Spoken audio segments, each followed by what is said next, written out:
I wanna be like you. I wanna be like you. I wanna be like you. I wanna be like you.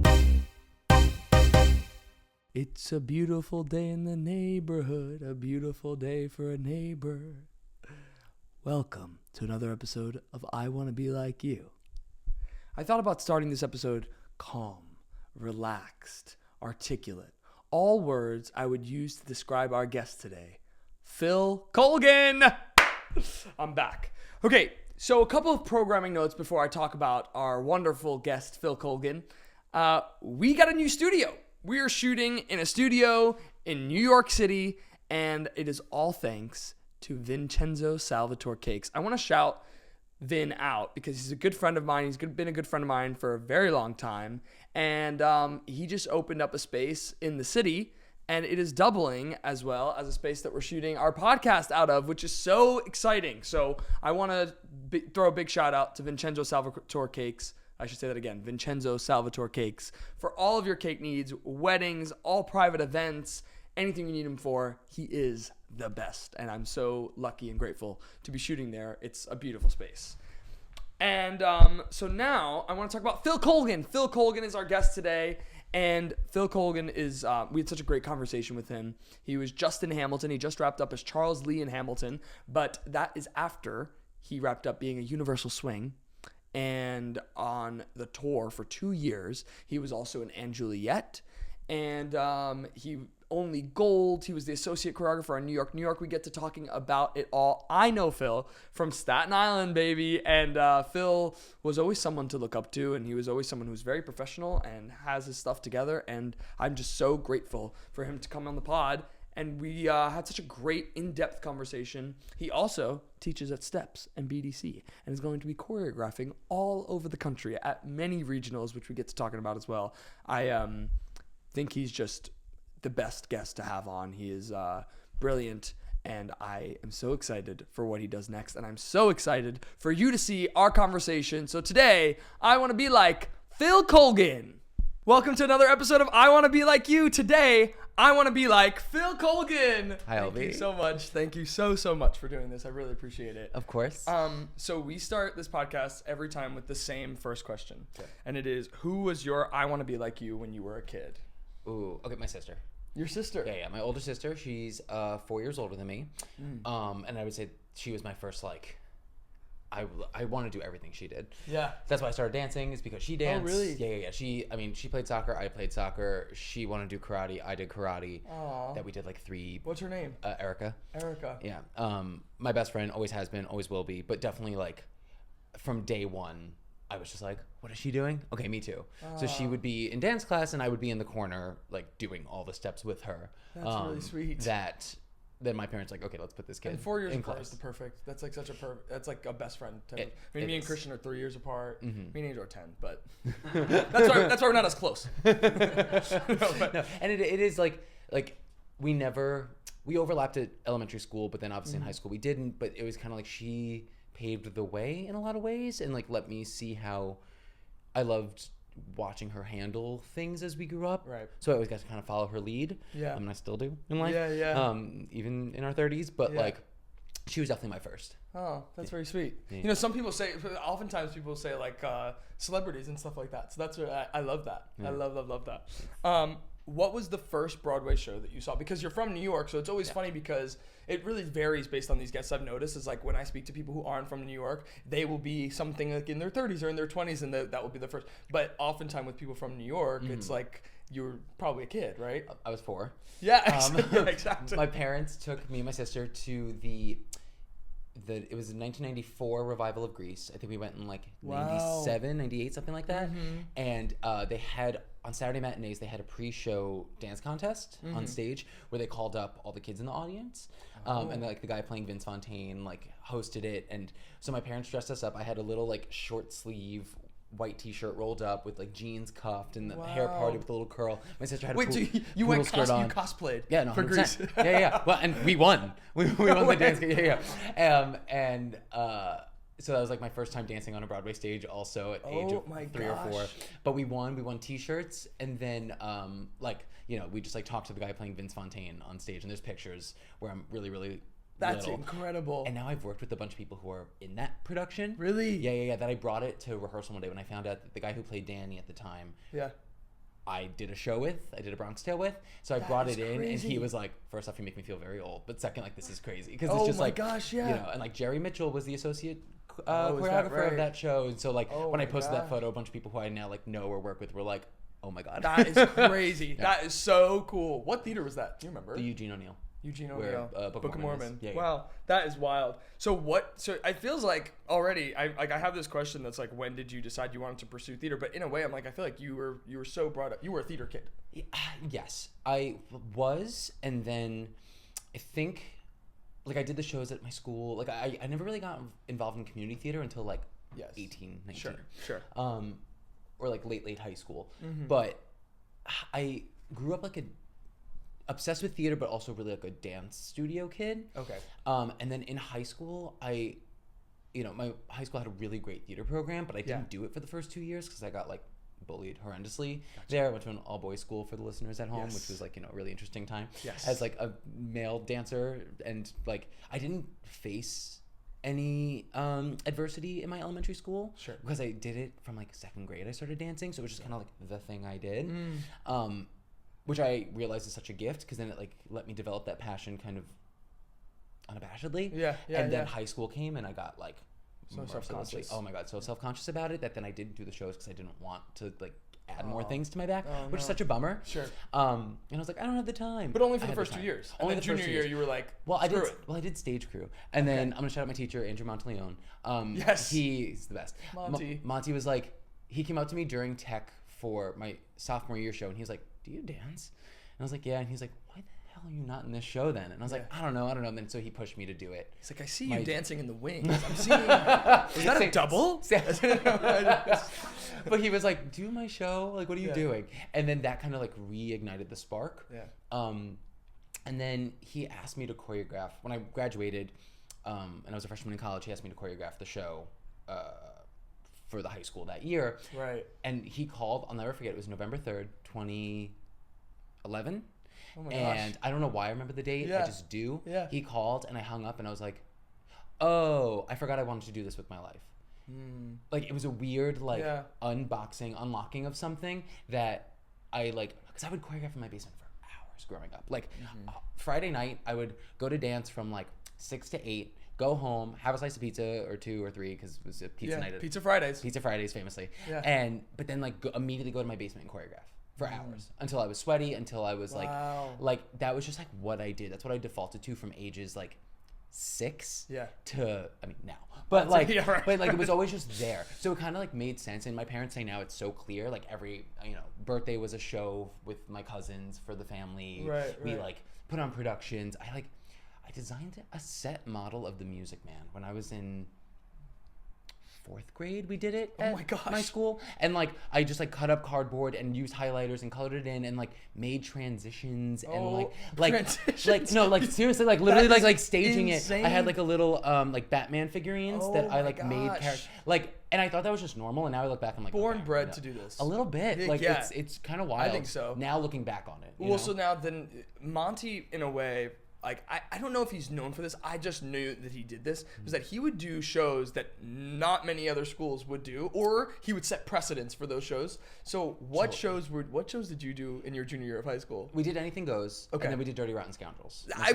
Dirty Rotten Scoundrels is like, risky, and like now more high schools do it, but like it was only off Broadway for 9-8 years at that point. Wow. Like it was, but especially considering show. That this was a Catholic school, that's a risque show to do as well. Like that's a very like even now I'm like looking, I'm like, oh, this is actually I love that show. Oh, it's just hilarious. It's hysterical. A different time. But we like, I will say, to give Monty credit and also like that program credit, there was so much like splash in the shows back then, and like the talent pool was crazy back then. Like a couple years before me, they did a production of Guys and Dolls. 2 of those leads have played leads on Broadway since. One was nominated for an Olivier. Like, oh my gosh. It's like, oh my goodness. weird, like, for a non-arts Catholic school in Staten Island to have like that pool of talent, and then to like they just put money money into it. Yeah. In a way that said we care, and it's in a way that said like we could be proud of those shows.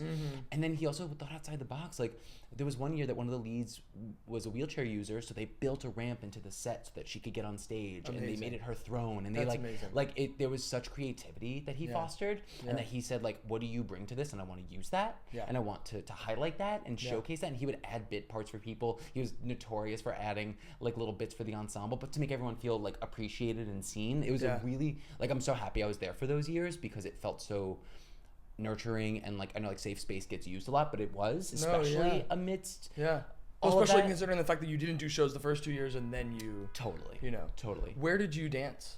A couple just like local studios in Staten Island. I went to LA Dance for a couple years, and I went to Fierce Dance Company, and that's where like I really started teaching and choreographing more, and really like honed in on that. But I was just like a studio kid. We went to competitions on the weekend.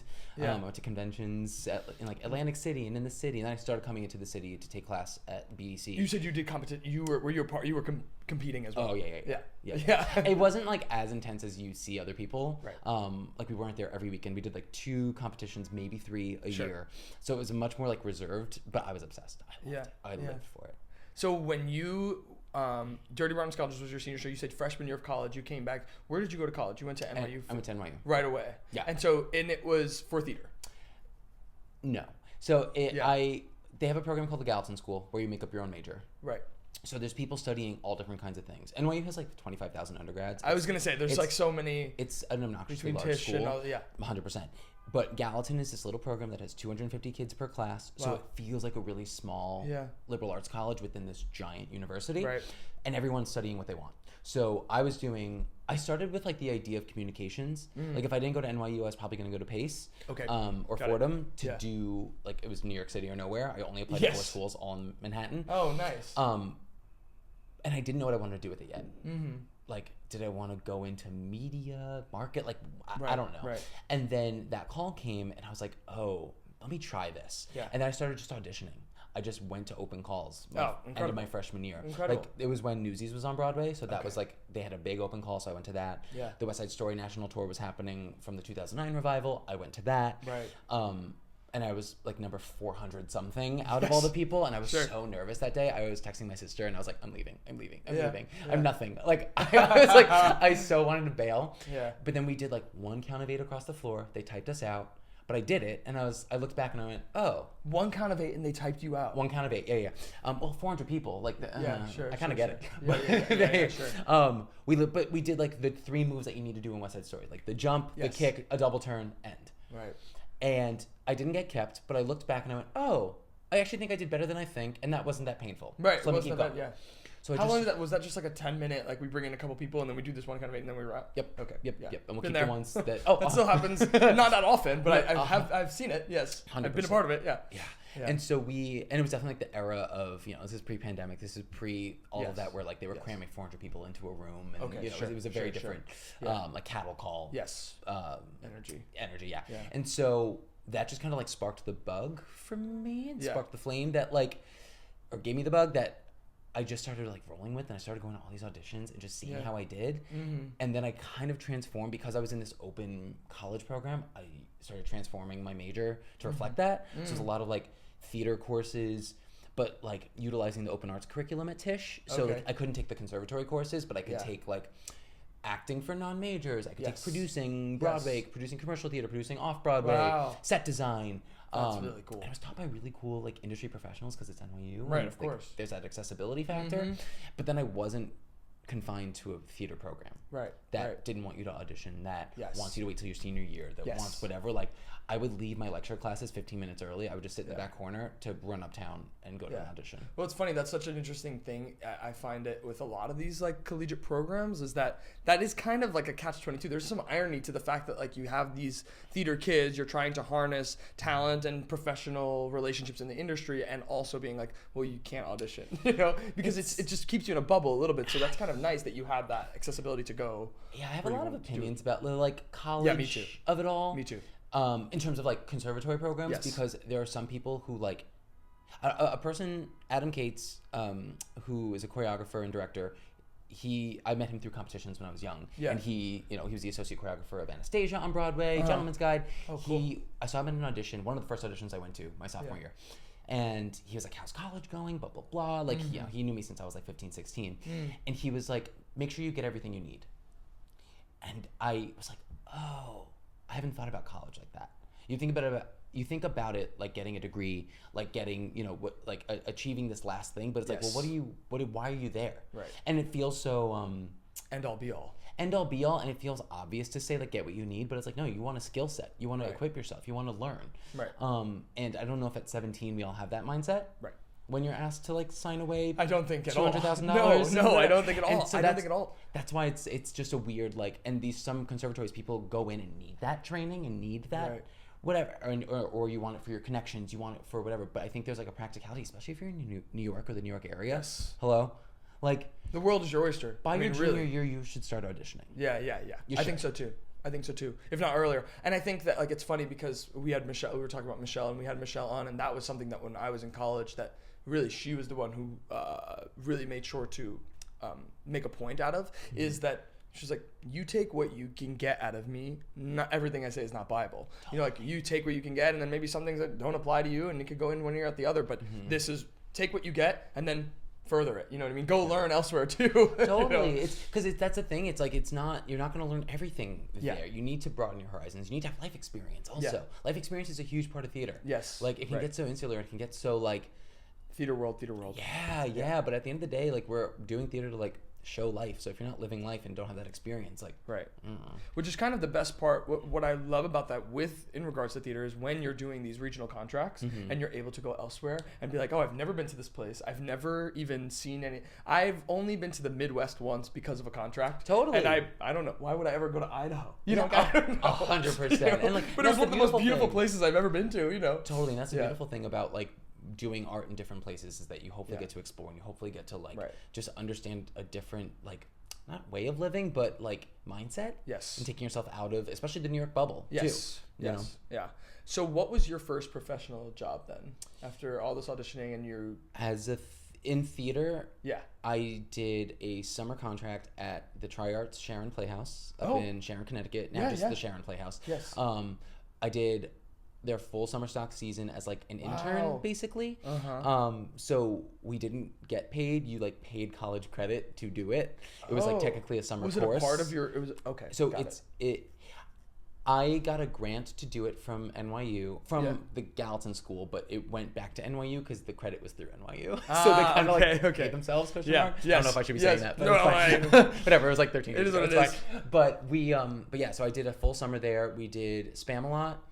They're playing our song and Damn Yankees. They're playing our song. And then they're playing our song and then great show. And it's a great song. 100%. And I played like one of the like 3 like background like ego characters. That's awesome. Yeah, it was really good time. And like I still talk to some of the creatives from there. I still like work with and like see people who I did that summer with. Yeah. We also did like master classes, and we did a workshop of a show that actually went off Broadway. It was a Joe Iconis musical. Annie Golden Bounty Hunter. Yes. From a couple. That was the one that I can't remember her name. She was the lead in it, but she's huge. She was Into the Woods, and I'm blanking on her name right now. But Annie Golden. Annie Golden. Annie Golden. It was the Broadway Bounty Hunter. Was what it was called. Yes. But at the time it was called Annie Golden. Oh, it was made for her. Yeah. Oh, that's funny. And but one of our Annie wasn't there, so like one of the girls in the ensemble like played Annie. And like so fun. But it was fun to just get all this experience. It was the first time I dance captained. It's the first time I I learned a lot that summer. Yeah. And so. How far into your college time was it? That was after my sophomore year. Okay, nice. Yeah. And right smack down in the middle. That's perfect. It was kind of great. And then after that I studied abroad. And then the next where? summer I did London. Oh, very cool. The best. Nice. And then I did a program at BDC the next summer. So I just those couple summers felt really vital in terms of my training and in terms of just like refining my skills. Yeah. Or starting to. Yeah, for sure. But yeah, so that was the first gig. So what was the first gig that got you your equity card? Two-hander in that I got it doing West Side Story at Paper Mill. But I got it because I did A Bronx Tale there as well. And so Paper Mill on your second contract there. Sorry to hit the mic. But my second contract, they offer you your equity contract if you do 2 non-ec contracts. Oh, that's interesting. So the last week of my time there, I turned equity. So this is so interesting. So a big part of this, I should have said this earlier, but a big part of what I think I mentioned this in texting you to be on was like a big part of this podcast is those insider things. I feel like a lot of the times you listen to podcasts and it'll be like, so I came to New York and I booked Broadway. Yeah, and you're like, oh, that's incredible. And it's not necessarily that's the way it happened. Yeah. It's just like you cut through all the fat and then we get to the part that. But I think that I want to know the things about how you got your equity card first and like and so what I'm interested in is then how many years did you spend non-union before making the jump? Post college 2. Okay, cool. So I'm like a firm believer in doing that. Sure. And I know it's a little bit different now, and I know like there's the open access program, which I think is fantastic in terms of just like opening up opportunities. It has the for pros people. and cons. Totally. But everything does though. I mean, that's 100%. But I will say, like, now as somebody who like casts those regional productions and as somebody who like worked as non-union for so long, like I worked really consistently from the day I left. I was done with college on a Tuesday. Wednesday, I drove up to the Finger Lakes and started working at the Rev and rehearsals for West Side Story. Oh my gosh. And then I did that, went right into Saturday Night Fever there, which went into Saturday Night Fever at Gateway and Ogunquit, which then went into That's incredible. a summer at Main State, which then went into the Fulton. Like I just kept doing That's like it's like gigs. Essentially every regional and like great regional houses. These are the regional houses. I skipped Paper Mill was in there. Right. And like so it the regional houses. Totally. And I worked there because I was non-ec. Like and I needed those years to really like again refine and learn, and I was just a sponge for those years. And I worked with like the best people.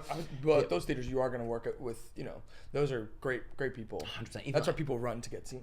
Exactly, and like I don't think I would have gotten hired. Like A Bronx Tale, I got because they had seen all the people that they wanted to, right? And I heard that they were still looking for a young Italian-looking swing. And I was like, well, I grew up in Staten Island, so I could pull that off. Of course. And like, of course. And so I emailed my agent. I was like, hey, I heard there's finals on Monday. I was working up at Ogunquit at the time. I had Monday off. I drove down Sunday night after the show. I went in. I prepared the material for the 4 doo-wop guys in the show and Colodro. And went in, I danced, I sang, I read, and I got the offer the next day. The next day? The next day. Oh, it was the quickest turnaround I think I've ever had for incredible. A show. But like, I was just the answer to the thing that they were trying to fill, which was a non-union swing who looked Italian and was young and could cover all the people. Right. So it's like, and I wouldn't have gotten that if I had my equity card at the time. Well, that's the big thing, right? Is that I think that, so I'm doing this program now for colleges and whatnot, called Working Smarter, and we're talking to a bunch of these students about graduating college and knowing your pros and cons about equity and discussing that, like, that's a big thing that people don't realize about joining equity is like these regional houses only have a certain amount of equity contracts, and so the rest of them get fulfilled by non-union contracts, and so and that's a big thing that I don't even think people realize. And like, I'm choreographing at a couple regional theaters this year, and like we're casting, and at the end of the day, we saw the ECC brought in probably like 200 female identifying dancers. Sure. I was able to cast 1 equity contract for that female ensemble. Right. 1. Right. And then it got to a point where my like list of people, I would look and be like, she equity? Damn. And had to like toss her out. Oh man. And granted, that's that 1 contract, that's that 1 thing. Every theater But I'm is sure different. that's more of a normality than you think. I mean, it's across the board. That's a huge note. It is. And like, and I get it again because it's impossible to get seen. It's really tough. The numbers are hard. So like I feel for people because it's such a catch-22. It's such a double-edged sword in that regard. Totally, and also like as a man in musical theater, like it is different. The pool's a little smaller. It's classic. You'll see something like those female identifying dancer calls, and it'll be like signups 250, male identifying dancer maybe 90. Totally, if that, like maybe. Totally, and so it's a very different ball game, and especially like 10, 12 years ago when I was really starting. So, but I urge people to think about it beforehand because I think it was so important that I had that gradual process of that. It took me 2 years to get my equity card, and then it was that was 2016 I got my card. It took another year before I booked Hamilton. Wow. So, and I was in callbacks for Hamilton that entire time. Okay, so I want to talk about Bronx Tale because that is such an exciting. I mean, you said that you did Broadway Bounding. It sure wasn't your first time originating a piece. Well, I mean, that was like a 2-hour reading of something. Okay. Like it was so not like when I say workshop, it was literally like a reading of it, and like taught us like how to kind of handle a reading, but it was by no means like I couldn't even tell you one thing that I did. Yeah, sure. Bronx Tale was definitely the first like. You're originating this piece. Yeah, and like part of an original company and out of town, like heavy hitters. Let me ask you this: did you have an agent already at the time? I did. Okay, when did you get your first agent? Got my agent when I did that program at BDC Okay. They scouted. We did master classes. Like a showcase. Yeah. Okay. And they did master classes with like, we would do mock auditions. We would do, you know, and it was like a commercial one for a music video. The Dance Anthem of Chicago came in and did all that jazz with us. And that's where I got scouted. Nice. By my first agent. And we also did have like a proper showcase. So I thankfully had like a couple that I could choose from at the time. That's really nice. It was really nice. Yeah. And so I ultimately signed with them and like went into senior year knowing that I had a little bit more support. Yeah. That I was still waking up every morning. Who was your first agent? Block. Nice. And I went to, you know, every ECC still. I went to whatever, but it was nice to know that I could email them and be like, you know. You have someone in your corner. Exactly. Well, it's even little things like, I'm going to all these ECCs, all these EPAs and whatnot, but it's even something like knowing like, you know, I think today I can't because I'm shooting a podcast or let's say even vacations. I would feel guilty about going on vacations because I'm like, I'm missing auditions. And now I feel a little less guilty because I'm an agent. You know, help me out with that. And and at the end of the day, like they are your advocates. Right. They are your, it is a team that you are working with and a part of. And so, you know, hopefully having people that understand that and know that like they have your best interests is like so important. You know. Yes. And I think too, it's like getting an agent is one of the hardest things to do because there's for many different reasons. And so it's a huge thing that once you do, you feel like you feel a lot of peace. Totally. You know, so that's awesome. That you how long were you with Block? 7 years. Oh, nice. Yeah, oh my gosh, that's amazing. Yeah, I did like the huge first chunk of my career with them. Yeah, and so then did they help you get Bronx Tale, or did you get? Yeah, they were the ones who I emailed to be like, hey, can you get me in? Blah blah blah, and then they turned around, got me the appointment very swiftly. Amazing. And And that was your first time working at Paper Mill? Or you said you did West Side Swing? That was first time working. Okay, at great. Mill. And so then you're a swing. Is this your first time being a swing? Yeah. Oh my gosh. And Talk to us about Swing Nation. It was. I learned so much on that show because it wasn't a dance show. Right. And like the movement was like pretty basic in terms of like technical difficulty. I covered Jess Loprado, and he had like a crazy dance break in the opening, but once that happened, it was a lot of like formations and props and things like that. The choreography was great, but just like that opening number was really like dance intensive. So then it was all vocals. There were lifts. There were so many lifts and so many lifts with Miss Kanagati. I was gonna say with Brittany, who's coming on the pod, but like I loved that show. I loved that show. Has a very special place in my heart. But I covered that doo-wop group, so I had to learn every. Exactly. Oh yeah, I know it well. But I had to learn every vocal part. And here's the thing about a new show is that you are getting new material constantly. And especially that doo-wop group was like, they handled all the transitions for a moment, which kind of like left. Like there were all these little doo-wop interludes throughout the show that didn't make it to Broadway. I don't even think it made it to the stage of Paper Mill. Wow. But I had to learn each and every one because if I had to step in rehearsal, I wanted to be on my A game. Like, it was Jerry Zaks, it was Sergio Trujillo. I was going to say, you're talking commentary. Another like Mount Rushmore of theater. Still, I mean, Alan Menken. And, 100%. It's like, It was wild to like be in that room. I was 21, 22. Wow. I was 22, and like, and I learned from the best, like Nick Cordero, like and then ensemble members like Joey Sorge and who else? Brittany, Kaylee Cronin. Like there were so many good people that I took such good cues from. And that I think were really I was really impressionable at the time, and I think they left such a mark on how they navigated the room. Jason Gote was Colodro at Paper Mill. He led the company with such grace, and like I learned so much. And I only went in once during rehearsal. Jess, they staged the entire number that was Aim at the Truth, I think was the doo-wops number, where like they're the friends. They staged the whole thing, and then Jess had a fitting. And so the first time they ran it ever, they were like, oh, Phil, can you jump in? And I was like, yep. And so I just had to like do it and like dive in, and it taught me, like even just that one moment taught me so much about like being prepared, because you just don't want to look stupid. You don't want to have egg on your face. I think it's the scariest thing in the world. I think that like I don't know if we've ever really talked about being a swing, but being a swing I think is certainly the hardest job like in theater and what we do in terms of performing in that regard. Like you're covering. I mean, you said you were covering what 4 or 5 tracks? 4. 4 tracks. And in some cases people are covering even more in different shows and whatnot. Like it's like and the thought that you never actually know when you could go in mid-show. You could go. So the prep work is extensive. Yeah. And now I spent most of my career as a swing, and so like, you know, I know how to handle it, and I know that each show is different. In terms of like what the assignment is and what like that was vocally heavy. So I was at the piano. I would commute in because I was still living in Staten Island at the time. So I would commute to New 42, get there at like 9:15, like just after stage management opened the building or opened the rehearsal rooms for rehearsal at 10. Yeah. And I would just sit at the piano in the like second rehearsal room and just plunk away. Oh my gosh. And just study. And then I would go home and study every night. Right. And like I had. Because you're also learning all of the harmonies. Every harmony. You're learning every single. I kept the binder of all the music that they threw out, and it's like literally. Oh my goodness. Because there was just so much material that they were just like going through and different versions of numbers and all this. Right. Like I remember we were doing rehearsal with just the doo-wops and me. Yeah. And they went like part by part for this new section, and the music directors looked at me and went, "Phil, good luck," and just like kept going, and I was like, just like highlighting and like crying. But but I learned so much on that show, and I'm so happy I did it. And even though I didn't transfer to Broadway with it, none of the swings did. That was also a really big lesson. Yeah. And I had that. I was gonna ask you about that. How many swings were in that? 5. Okay. Yeah, because there were so many different like groups of people that they were trying to cover. Right. There were because oftentimes, and especially at a show like Paper Mill, there would be like 2, really, like potentially a male and a female. I think it depends on the show as well, but specifically that one, and also that one was like a big out of town tryout. Yes. So it kind of like, and yes, Paper Mill does huge shows, but like that, especially like that season, it was us. I think Bandstand was that year, if I'm not mistaken, as well. Oh, wow. West Side Story was that season. Like it was a big season for them. Okay.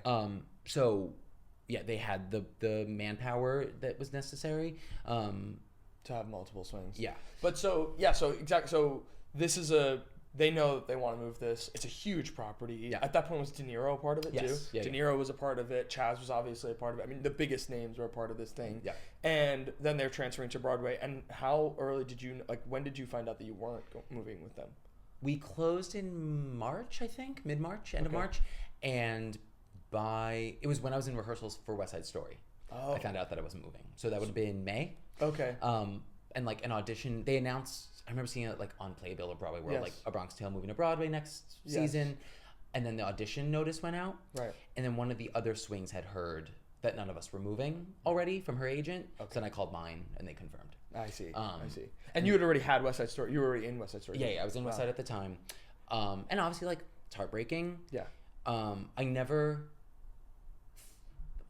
You obviously hope I didn't take it as like a fact that I would be moving, which I was really thankful. Like I remember my best friend was like, "Isn't it crazy you're gonna make your Broadway debut at the end of the year?" And I was like, "I don't know." Yeah. Like, because it was also hard. Like some of it was out of my range. Like I could sing the 4 parts, but I was still figuring out how to. And like, so I don't know. It's something about it. And I guess I also just like don't count my chickens before they hatch, or try not to. Right. I get very excited about things, but I try to like maintain some kind of level-headedness about it. Right. And so that definitely taught me that like what's mine is mine. Yeah. And the things that aren't meant to be for me won't be. Right. And I got to me and the 2 of the other swings went and saw the show on their last preview before opening on Broadway. And it was this like really beautiful, like cathartic night. And we went back and hugged everybody and everyone was so sweet. And it just gave this like sense of closure. Yeah. And like I went in, I auditioned for it again. Yeah. They brought me in when they were looking for a vacation swing, and like didn't get it at that point either. So it's like, again, like who's to say? Who knows? Yeah, I don't think that show was for me. Sure. Even though I was in it. Bro, you know, and I don't think that experience was it's supposed a hard to be mine. thing. It's a hard thing anyway. It's just one of those like you really never know. So it's like I think it's a lesson of being present too. Totally. And knowing that it's not about you. And that's the thing also that I think I not operated from fear. That's like a really strong way of putting it. But I think I had that. You know, an out-of-town tryout can feel like an audition the whole time, depending on how you're so painfully aware that there's backers coming, there's producers coming, the creative team is in and out. Like, especially... It feels like it's, in and of itself, even these creatives are auditioning for investors and producers. Totally. Yeah. So, like, it's hard to not let that cloud the whole... Cloud, again, feels tough because I had such a beautiful experience on that show, but I think I was so aware that I almost wish I just kind of let it go more. Sure. Because I think I would have enjoyed it more, and I had the time of my life on that show, but still, like, I think I was so young, so green, and still learning so much. But it, again, taught me to be present, like you said. Yeah, that's really interesting. And so then West Side Story, did you get West Side Story through Bronx Show? Were they correlated anywhere? Did you have to separately audition and everything? I had to audition because also I didn't really dance in that show. Like when I went in, the artistic director of Paper Mill was directing that show. Yeah. was directing West Side, so he knew me. So that's, I got into the audition easily. But then we did Cool, and I think we did maybe like a ballet combo as well. Okay. And after they were like, we didn't know you could dance. Like, because it was a singer show that I was doing. Yeah, right, exactly. Yeah. Who was directing and choreographing? So Mark Hobie, who's the artistic director, was directing, and then Alex Sanchez was redoing all the Jerome Robbins choreo. Oh, wow. So it was really fun to get to do, like, that was the first time I did original West Side choreography. And that was like my third or fourth time doing West Side at that point in my life. Yeah, right. And I was an on-stage swing, so I had my own track, but then I covered the other sharks. I covered the adults, which was crazy. Oh my goodness. And I almost went on, and it was objectively crazy. Like we did an understudy run, and I came out as Gladhand, the teacher, and danced at the gym, and like nobody on stage could keep a straight face. Yeah, right. Because it was just like this. I was one of the younger cast members, and everyone was like, Phil. Yeah. And I didn't have a beard. Like I was like baby faced. So everyone was just like, why you're do a you teacher? do Did they give you like glasses at least or something? I never even got to that point because I didn't go on. But there was one afternoon I almost did. And then I was like, is this happening? Is this actually happening? Yeah. I hope it does. And it unfortunately never did. Like, hi, I'm a teacher, I promise. Exactly. Like put up like the glasses with the mustache on. Yeah, right. Disguise yourself. Yeah. Trust me. Okay, so then when do you make your Broadway debut? Broadway debut doesn't come until I'm 28. Doesn't come until post-pandemic. But you said Hamilton is what the tour. I did the tour first. Yeah. So I auditioned. My first audition for Hamilton was in 2015. Okay. So that's like when it started. It was for the original Broadway cast. Was my first callback. Okay. I went in, and it had already gone to the public. It had already done the public. It was for the transfer. Nobody went to the ECC. Classic. Literally 25 people were there. Classic. It was objectively crazy. I said the same thing though. I always talk about it. Hell's Kitchen. I will never forget that. Is that I had seen Hell's Kitchen at the public, but even before I'd seen Hell's Kitchen at the public, I knew about Hell's Kitchen. Everybody knew. It was like talk of the town. Yep. And it's the Alicia Keys show. And I think that if Hell's Kitchen was called the Alicia Keys musical, a lot more people would. But because they just didn't know, and then when I went to the EC, it was the same thing. Completely dead. Yeah, and like maybe it was summer also, so people are gone on contracts, whatever. But there was like 25 equity people, and they saw all non-ec, and that was like. I was in the first group and I was non-ec still. Incredible. So I got a call back for that. Awesome. And then I went in and it was the next day and it was like me, 3 other people, and then the casts of In the Heights and Bring It On Broadway. And I was like, okay, so I'm not getting this today. Like there's no way, but I'm glad I'm in the room. Yeah. Because this is cool. Mm-hmm. And absolutely. Like now I've done the show with all those people. So it's been fun to like, I don't know. My audition story is basically I went in for that, didn't get it, found out from a friend who worked in the Telsey office at the time that like, hey, they liked you. You're in the files. And I was like, oh, in the files. Oh, in the files. Yeah. Chic. Right. But then I was in for every iteration in every company of Hamilton for 2 years. Oh my god. So I was in finals for the Chicago company, for the first national tour. Oh my goodness. Like they brought me in for the general calls. I did like 7 auditions and then I did the audition boot camp. Which is where they hire you for a week. I was going to ask you about that. Yeah. I was going to say in terms of going in with the casts of In the Heights and Bring It On. Yeah. It's so funny because I have this cockeyed optimism where I'm like, oh, I'm in the cast. Oh, it's great. I'm so happy that they want me here, and I'll get this. I can do it. I remember saying like, and it's just my idealistic brain was like, I went to see Illinois, and I was like, gosh, that is unbelievable. It's so difficult. I could probably give it a shot. And I can't. There's no way I can. But it's just never wanting to be like, no, you can't. It's me being like, maybe that's a healthy mindset. There's a world where I could do that. That's a healthy mindset, though. I don't think it's not helpful. Right. I mean, it's not something that I get attached to. It's just something that I'm like, oh, wow, it's nice that they're here and I'm here.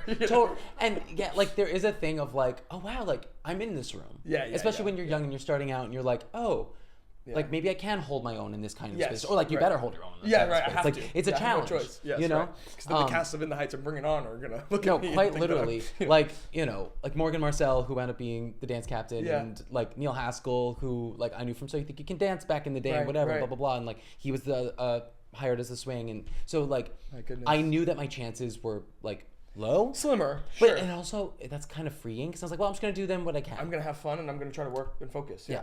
And granted, that definitely got more intense as I wanted the show more and more, and like it was definitely my dream show, and especially that it was so zeitgeisty at the time. Yeah. And that like I took a class with Andy in 2014, Andy Blankenbuehler, choreographer. Of course. I took a class with him where he taught us Room Where It Happens before it even went to the public. Wow. And I was like, what is this? Yeah. I heard the dun, dun, dun, dun, dun, dun, dun, and I literally was like, uh-oh. Oh, man. I called my mom after. I was like, I need to be in this show. Yeah. I don't know what it is. It just feels right. I loved the dancing. I loved it. So then when it became this big thing, I was like, no, I gotta have it. When did you see it for the first time? Not until 2017. Wow. Okay.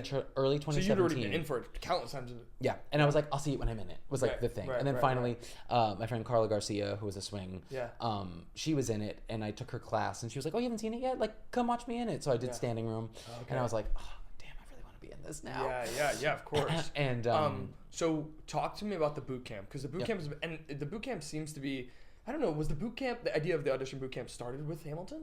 No. Like now it happens all the time. Other shows had done it. Like Jersey Boys did a Frankie Valli boot camp for people. Book of Mormon maybe did one as well. Probably did. I think like shows have done it. It's not the first time it's been done, and definitely not the last. No. But because Hamilton was like churning out so many companies, and also because I think there's a really specific type, and like they wanted more room to explore people. Yes. So they hire you for a week. Yeah. You are fully in an ensemble track for the week. Sometimes you're double cast with somebody. Okay. So like for me, they hired me as Samuel Seabury for the week. Great. So I was that track. You learn my shot. You learn helpless and satisfied. So you do some partnering work. Okay. You do room where it happens. Yeah. And then maybe sometimes you do Yorktown, but I don't think we did. Okay. And it's a full week. The creative team is in and out. Like they're giving you notes. It's like a work session. It's like a rehearsal. Yeah. It's really fun. And I went into that week being like, I'm just gonna act like I'm doing the show. I'm gonna act like I got the job already, because if I think of it this as a week audition, I'm gonna drive myself insane. And like you're getting paid, you're getting a health week. You're like, oh, that's awesome. Yeah, because you're fully in rehearsal 10 to 6 every day. Wow. So. But you don't have the job. You do not have the job. Right. And there's the guys of like, when we went, because then they reserve a couple standing room spots for people, so you can go watch it as well whenever you want that week. And so some cast members would come out and say hi and be like, congratulations, like welcome, like you're in the thing now. And it's like, maybe, like there's some brilliant people who I know who have done boot camp who have not been in the show yet for a multitude of reasons. How many people do they hire for boot camp? Anywhere between, so it's a dance ensemble of 8. Okay. And my boot camp had 12. So they double cast a bunch of the tracks. I see. So, and thankfully, I finished that boot camp on Friday. Monday, I got the offer. Wow. Thankfully. Is it primarily dance? No, it's definitely a mix, and they definitely want to explore voice types, which is, I mean, I don't know why I was there. I've never been told, but I do have a feeling, especially if they cast me in the tenor role for the week, that they wanted to see that and or how I would do swinging. Okay. Which is also, I think, like, the double casting of it all. You're learning on the side and jumping in. You're like kind of going back and forth. Yeah. And I remember there was a moment that I think I said this story on the Hamilcast when I did it, but the like, so sorry if people have heard this, but the we were doing Room Where It Happens, and Stephanie Clemens, who's the associate choreographer. I love her. I'm reaching out to her. She's the best. Yeah, she's great. She gave me a note to, like, we were doing Room, and there was a section where I had to land on, on the number line on number 10, and I like undershot it. I think I landed at like 6.5, and then I fixed it, and I saw her go, and I was like, oh, I'm gonna be a swing. Like I just like felt it in my bones. And then that Monday I got the offer for swing, and then eventually dance captain. Wow, that's awesome. For the tour, to open the tour, which was in 6 months' time. This is the original tour. This is the first tour. Second tour. Which was also like the 4th North American company, because it was Broadway, Chicago, First National, us. Right. So at that time, there's already been so much Hamilton. But like our group was so good. That original Philip tour was like, my best friends came to opening night, and I remember after being like, what do you think? They were like, the talent on that stage is just crazy. Yeah, it was a really, really good group. I think now there's the Philip tour, there's the Angelica tour, and there's the Peggy tour. Peggy has closed since. Okay. At one time, there was the Eliza Company, Philip, Angelica, Peggy. Oh my goodness. And Broadway. Wow. Yeah. Oh my gosh. So at one point, there was 5 companies. 5 tours at once. Yeah, now and they were just North American tours. Right. Wow. And then now there's just Broadway and 2 tours. Incredible. Yeah. That's it's still huge. Broadway and 2 tours. Yeah. Okay, so you did the Hamilton tour, the Philip tour, you said, for a year? 2 years. 2 years. Did 2 years. Left January of 2020, which famously nothing bad happened right after it. But that's kind of fitting, isn't it? Like, it kind of works itself out. I left to really start. I got this choreography showcase called Dance Break. Okay. And it was just like, it hasn't they haven't had another not version of it. They haven't done another one since, but they did it for like 20 years. Oh. But they haven't done one post-pandemic yet. Okay. But it was this choreography showcase that like kind of helped launch, like Casey Nicola did it, and Wow. I think like Josh Bergas potentially, and like Wow. a bunch of like I think Andy Blankenbuehler did it. Yeah. It was just like this choreography showcase where up and coming choreographers could get a showcase in front of producers and directors and like just kind of get their name out there. And I got it. Yeah. I applied for it while I was out on the road. I like Incredible. put together my reel. I choreographed a number using some of the cast members out there, and like found a random studio in North Carolina to Oh like my submit. gosh. That's awesome. And I got that. I found out I was a finalist for it. I didn't even get it yet, and I put in my notice at Hamilton. Wow. Because I was like, this feels right. It feels like time. Yeah. Even if I don't get it, I think 2 years is a good point. I was dance captain, so I had a lot of work on my plate out there. Right. And it was a really beautiful... You had started off being dance captain in the tour? Yeah. Wow. Yep, And yep. I don't know if maybe it's just me. What was your track exactly? You said that you were in for Seabury or in the But I was boot camp. a swinging dance captain. Okay, on swinging tour. dance camp on tour. Okay. Yeah. So I had a lot of work on my plate out there, and I was really ready to just kind of like create my own stuff and do my own things. And Hamilton was always very supportive of that. Like I got my first regional gig as a choreographer while I was on tour, and they let me out for a couple weeks to go do that. Awesome. And so they were always like very nurturing to that. But I just want to be back home. I miss my family. I miss What New was your York. first regional gig as a choreographer? Grease at the Rev. Wow. Yeah. Oh Great my theater. gosh, that's awesome. Thanks. Yeah. It was really fun. And that cast was like stacked in that like they're all like fancy and on Broadway now. Oh, is like that right? yeah, it was such a good group. Who was in it? Megan Kane, who I just did Anne Juliet with, and now she's in Very Smash. cool. Nick Martinez, who's in Moulin Rouge. Heather Makalani, Wow. who's in Moulin Rouge. Oh my gosh. Andrew Cloud, who's in Aladdin. Wow. Jesse Davidson, who's in Six. Like incredible. literally like And so so many this people was have like a popped normal, off. like it's like an 8-week contract that you left Hamilton for? For me, for the because actors, you were on the creatives. yeah, so it was only 3 weeks for me. Okay. But yeah, they fully let me take a leave of That's absence. amazing. Yeah. So I left Hamilton to do that, came back, did the showcase, which went really well, and I felt like it was a really good showing in terms of like what I want to bring to a dance space in theater. Yeah. And I went on a couple of like auditions before that, because I was like, okay, great. Like I was 26 when I left the tour. Yeah. And I was like, great, I just want to be in New York. I still have like performance things I want to check off. I want to be on Broadway. I want to blah, blah, blah. And then the pandemic happened. Yes. Right. And so I had already been teaching a lot before tour is when I started teaching at BDC and Steps. Yeah. And I had been teaching since college. I like would rent studios at Pearl or Gibney and teach do your there. own classes. Yeah. And so pandemic was this time to really like hone in on my choreography. Yeah. I really treated it as like, okay, well, when I was choreographing for Dance Break, it was kind of like, well, what do I want to say? What do I want to bring as a creative? Yeah. Like, what's my thing? Yeah. Yeah. And I remember feeling not stuck, but like that was the first big hurdle I had to jump, was like, Right. how do I not copy Andy Blankenbuehler? How do I Yes. not copy Al Blackstone? How do I not copy Susan Stroman and all these people who I idolize and love, and these people who were like influential into my Yes. early days, and people from the commercial world like Wade Robson and Brian Friedman and all these Yeah, people yeah. who like have such are touch points for me. Yeah. So the pandemic, when I started teaching every week, even though it was You were teaching virtual, virtually. yeah, and at first it started from home, and then I was going to Steps every week, and just like by myself with like 1 or 2 assistants with masks on, teaching from the studios. They had like a whole setup. Yes. And they still do. And They still do for like accessibility, which is Yeah. fantastic, so people Yeah. at home can All do over it. the world, yeah. But we, at that time, that was the only way to do it. You're right. So every week I challenged myself to do a new combination and like force myself to just like get the wheels churning. Right. And come up with a new concept. Make sure it's story driven. What piece of music do I want to use? It just feels like a challenge every Right. week and homework. What did you discover was your thing? Story driven is like the most important, and character driven is the most important. I have a really hard time making dance for dance sake. Yes. Well, it's funny. So I took this. I remember learning about this in this dance criticism class that I took, where they were talking about narrative dance versus abstract dance versus conviction to style. And so, being that I'm a big like tapper and whatnot, there's a lot of interest in me where tap tends to be conviction to style. Yep. You tend to tap for tapping's sake rather than story's sake. So when you do see it in like and sometimes it works. That's not a bad thing. It's just a stylistic thing. Totally. And so when you do see it, like I remember seeing the chase sequence in Some Like It Hot and being like, oh, They can't not tap. Yep. They have to tap. It is furthering the story for them to be tapping right now. And I remember thinking that was so unique and so story driven, right? Totally. And there's a place for all of that in theater, I think, also.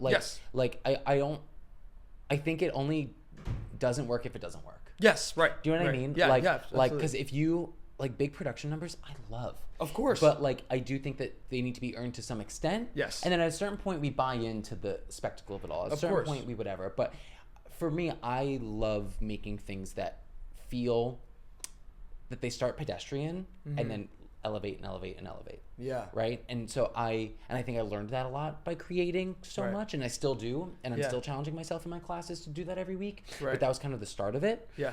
And during the pandemic, I had a conversation with a friend where I was like, I'm loving choreographing so much. And like, yes, I have a bunch of things I want to cross off my list, but if I don't go back to performing, I wouldn't be that surprised. Sure. And then August of 2021, right before all the shows were opening, rehearsals were starting, I got a call on a Wednesday from my agent saying, hey, Hamilton is interested or wants to gauge your interest in being a universal swing for the show. And I literally went, no, maybe. Right. Because I was like, well, tell us what a universal swing entails. So universal swing is somebody when shows especially for Hamilton, especially, and they had 5 companies at the time. Right. Is somebody who travels, who knows all the ensemble tracks or a certain amount of tracks in each company. Yeah. That then you can bop back and forth as needed. Right. So, especially for COVID times, as COVID cases were happening, as people were out of the show for 10 days, as vacations happened, injuries happened, and universal swings existed at Hamilton far before the pandemic. Right, of course. But they were upping how many they had. Right. Yeah, and so, and because I already knew the show so intimately as a DC, I mean, I think I helped put like 35 people into the show while I was on tour for 2 years. Wow. And that's very, that's teaching people from day one. That's universal swings coming in. That's replacements from other companies coming in. But still, I had just like knowledge of other versions of the show already. So I wound up saying yes. And once I got the official offer, it said, universal swing stationed with the Broadway company and elsewhere as needed. So I literally was like, wait, is this my Broadway debut? Yeah. Like I didn't know still. Right. Then I called my agent who then, and now is still my agent, Mark Ferre, who's also my best friend from college. But I called him and I was like, am I going to be on Broadway? Is this my Broadway debut? And he was like, let me call them. Just like double check. And then so even the big call of didn't happen for me because then he called back. He was like, no, I can confirm. Yeah, you start rehearsals with Broadway on Monday. And I was like, cool. Okay, cool. Then I called my parents. I was like, I'm gonna be on Broadway, and they were like, what? And then it was like this cool thing. And so then all of a sudden I'm at the Richard Rodgers on the Monday. And that was on Friday that I got the official, great, I'm doing this, let's accept. Wow. Monday, I'm in my mask at the Richard Rodgers Theater, saying hi to people who I already knew there. And this is at Broadway's reopening. This city is exciting. Yeah. And it was day one of rehearsal. Yeah. So I got in right as we had our meeting to talk about all of the regulations. Right. And then it was really gentle. They didn't just throw us back in and be like, okay, what do we remember? It was we did a lot of meetings about how do we feel coming back into the space, and how to adjust. How's everyone dealing with this, what are the things that we can do to support each other more. We did hour of yoga and meditation in the morning before rehearsals. That's amazing. That then whittled down to a half hour of 20 minutes, whatever. That then kind of, but just to ease into the process, because it's a lot, and but to be in that, I said knowing I was going to be in it again, I just wanted to be somewhere on September 14th when all the shows, or when the big shows open again. That was the night I think we opened, Chicago, and I think Hadestown was even before us. I think Hadestown did a week prior. Okay. And Wicked was that night. That was the big 3. Oh man, that night. The legacy shows still are the big 3. I mean, they were Broadway's back. The legacy shows are reopening. Yes. And so I just wanted to be somewhere in the audience for that night. So the fact that I was in the playbill, in the cast, unbelievable. And I made my Broadway debut that week. Wow. Which was insane. Well, how come? So one of our guys got COVID. Oh. Before opening even happened. Right, which makes sense. And it was the track I happened to be looking at.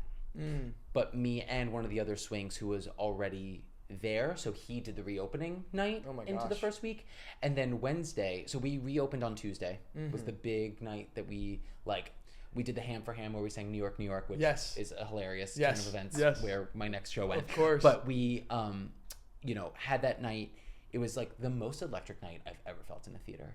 Being in that room on September 14th was insane. Yeah, I'm sure. There were like 6 standing ovations. Oh my gosh. Like Miguel came out and said, Alexander Hamilton, audience erupted and just stood up, and it's so overwhelming. Of course. And like it was end of my shot, standing ovation. Yorktown, standing ovation. One last time, standing ovation. It was crazy. Yeah. I have videos of like we like sneaky were like on the side of because it just people lost their minds because theater was back. And it was so electric and so emotional. And then on Wednesday they had a bad COVID outbreak at one of the at my old tour. Mm-hmm. So they're like, hey, can you fly out tomorrow? Yeah. And my Broadway debut was scheduled for Friday. Oh my gosh. And so then they were like, the production manager who called me, I was like, hey, totally game. I will say my Broadway debut was scheduled for Friday night. My family just bought tickets. Yes. Can we make this work? And he was like, didn't know that. Hold please. Called me back a couple hours later. They're like, we're figuring this out. We think we can make it work. Would you be willing to fly out Saturday morning?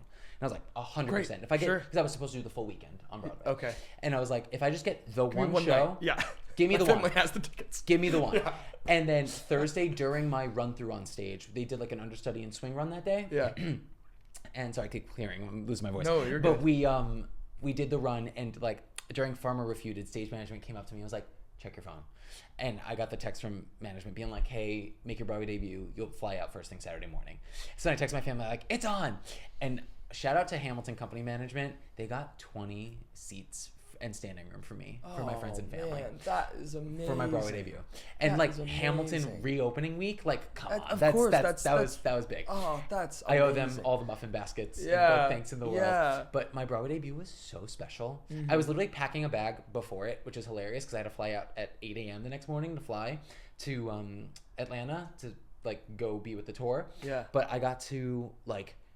What track was it that you made? Charles Lee. It was Charles Lee. Yeah, which was my favorite track. Yeah. The one I always wanted to play on Broadway. The one I always wanted to do. Like and the one that you just got done playing. And the one I just got done playing full time. Right. So it was just this like beautiful moment of like Friday night on Broadway post a year and a half of it not existing. Like we got to the timeline, which is like the moment in the opening number where we all just stand in a straight line and sing the word time. And the audience just like gave this like wave of applause that I've never felt before in my life, that I was like, oh my God, this is so special. Yeah. Like it was so like every night was this big event. Totally. And it was so worth the wait. Yeah. Because like, going from at 22, people being like, you're gonna make your Broadway debut this year. And like, there's no timer on it, right?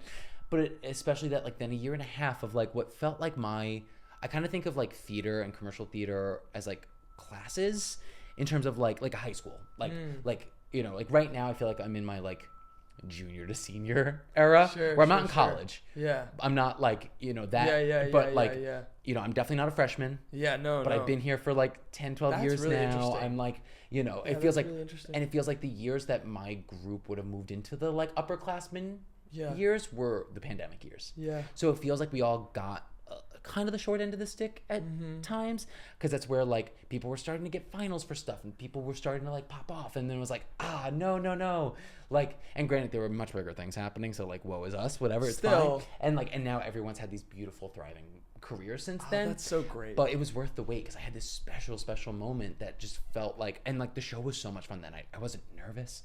I had a ball. Like it was so much fun. That's everything. I think it's so funny because that's it almost makes me a little emotional, because I'm like that there's something to the fact of that time, but also a time where you're not working in general, feeling interminable. Totally. And so to feel that kind of like worth the wait kind of is incomparable. That's kind of, it's beautiful. Totally. And like knowing that like, and I've worked so hard, and I want to work, especially like as a choreographer now, on Broadway for a very long time, right? But do I think it's the be all end all? Like it can't be. Right. It's a very specific place where theater happens and magical theater happens and history is there. Like I was rewatching Fosse Verdon on FX, so and good. like so good. Last week I was watching with my boyfriend, and I realized like, oh, they're recreating the original run of Chicago, which I believe was at the Richard Rodgers when it was the 46th Street Theater at the time. So I went to work that night and I'm on stage and I'm like, oh my God, like this is where like, and sorry if that's wrong, fact check, but the fact that I'm dancing on stage that Gwen Verdon, it's and unbelievable. Cheetah Rivera and whatever, like the you feel that energy, right? But in the same vein, like if you focus only on working there, I think that'll drive you insane. Yeah. And I think it'll affect you in a way that then like it just transforms it into this other thing where like you can't put all your weight into it because it can be brutal and it can be, you know, we've seen shows come and go that deserve a life, that get a life post that in regional theaters, in high schools, in whatever. Licensing, like and like and even if it doesn't, that it's somebody's favorite thing somewhere. Yeah. You know, or shows that like aren't right for Broadway. That, you know, that have this incredible artistic specific type, and it's not the type. It's not the thing. It's not the thing. It doesn't deem it. Can it deem it something? Yeah, of course. It can. Yeah. But does it always? No. Yeah. So I think it's this balance of. And it's funny you're seeing it right. I think about even the shows that are coming to New York right now. I'm like, last 5 years didn't have a life on Broadway. No. Now it's a Broadway show. Floyd Collins, same thing. Even Heathers. You know, Heathers is coming back here, and now Heathers just has. The name that Heathers has now is, you know what I mean? Totally. Take Little Shop of Horrors. Yeah. Off-Broadway, hugely successful in the 80s, movie. They did a Broadway run that, like, what I saw it, I loved it. It was in 2003. But it wasn't, like, I don't think a huge commercial success. Ran maybe a year or two. Yeah. And then now has had this off-Broadway revival that has gone on for years. But also, there's something with Little Shop where, like, it was never meant to be on Broadway. That was, like, I think in Howard Ashman's, like, small and off the beaten path, and like so it's like shows exist in what they. Whenever I watch a show, I'm like, how are they completing the assignment they set out to do? Yes. And that's kind of how I approach my work. Is like, what is the assignment that we're trying to do here, and how do I do it the best way possible? Yeah. And so I judge shows based on that, or I like critique shows based on that. Judge feels harsh, but like no. we all do. But but it's like you know, like the assignment that Juliet. I think Juliet is completing the assignment in such a gorgeous way. Of course, I fell in love with that show a year before I was in it. Yeah. Because I was like, oh, this is so smart.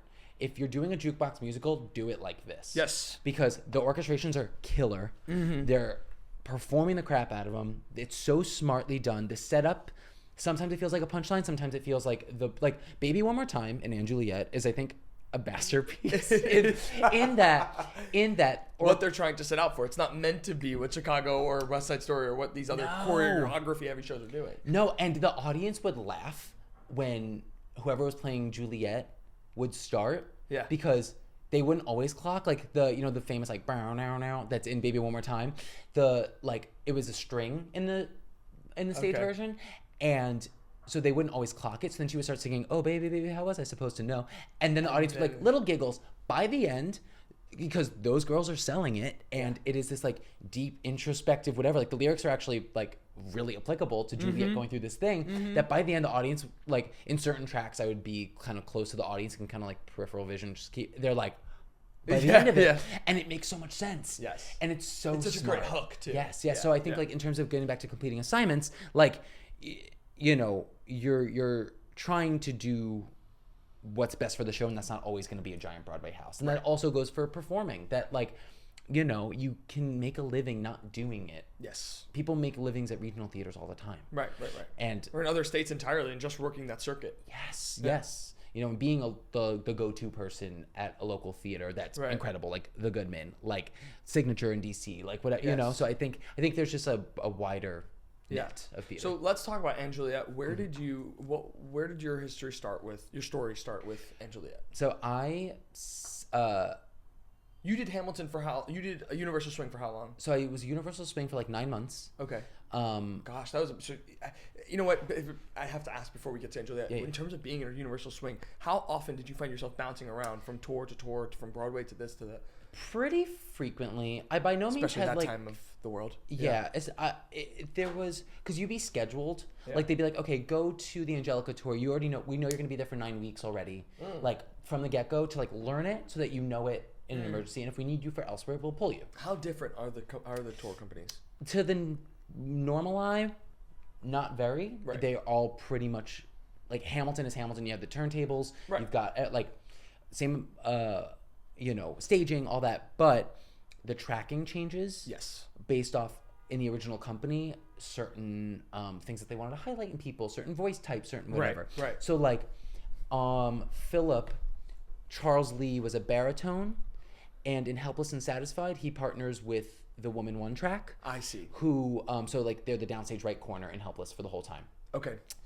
And, on Broadway, Charles Lee is a tenor one track, and he's the upright person who does all the floor work, all the lifts. Oh, okay. So it's like things like that, because they wanted a certain person to do the floor work here. Yes. They wanted a certain person to do this. They wanted a certain person to do the gun solo versus the book solo versus Yorktown. Right. So things like that. So like my tracking sheets were insane as a Universal, because they'd be like, switch to Philip Man 4 for this until here, and then Broadway Man 1, and then whatever. So like I had a system that like I based it off kind of like the version I knew at first. Yeah.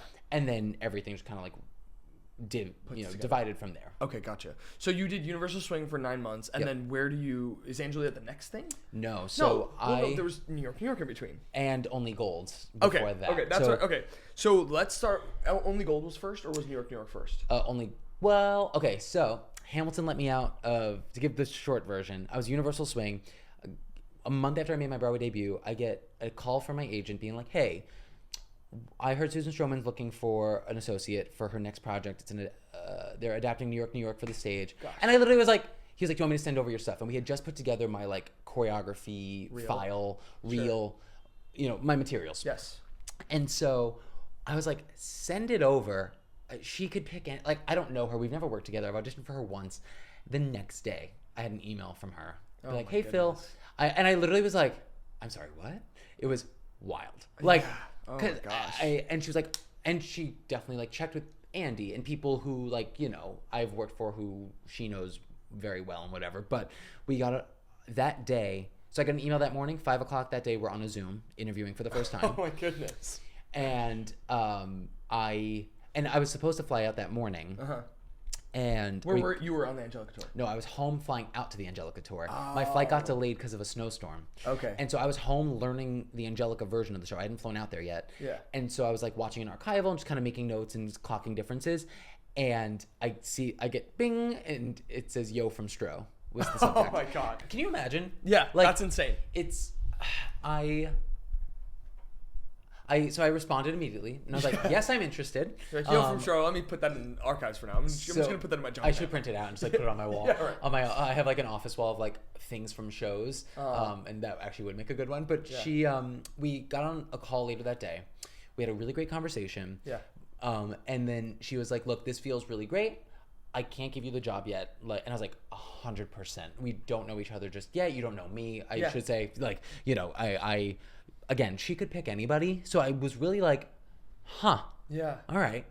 And we... I have a silly question for you in regards to this. How much, because especially when you're talking about choreography and all this, how much did you know about all of these choreographers? Like, how much did you know about Stro? I mean, Stroman her rep is wide enough, but I mean, generally, you did. Yeah. I have definitely done my research over the years of just like, what have people done? And especially like, I mean, Stro, like Crazy for You is so brilliant. I was gonna say, you start to just file it in your brain. Totally, the producers, the contact. Like, I mean, it's I have kind of like taken it on myself to give myself a crash course over the years. Yeah. Not crash course, like you just adopt it as it goes along. Yeah, I think it's just important to know like where we started and what was done back from Agnes DeMille doing Oklahoma all the way to now and what's happening now with dance and theater. Because I just think, again, like, yes, it's amazing to think outside the box, and I hope to be that person who like does different things or things that we know done in different ways, because at the end of the day we're all just kind of like cycling through things, but the I think it's important to know kind of where we come from, and Stro is such a big part of that. And it speaks to our time. Sometimes there's like a perspective thing that I have that I think to myself, I'm like, well, we talk about Agnes DeMille. Agnes DeMille is someone who revolutionized the whole idea of dance in musical theater. Yeah.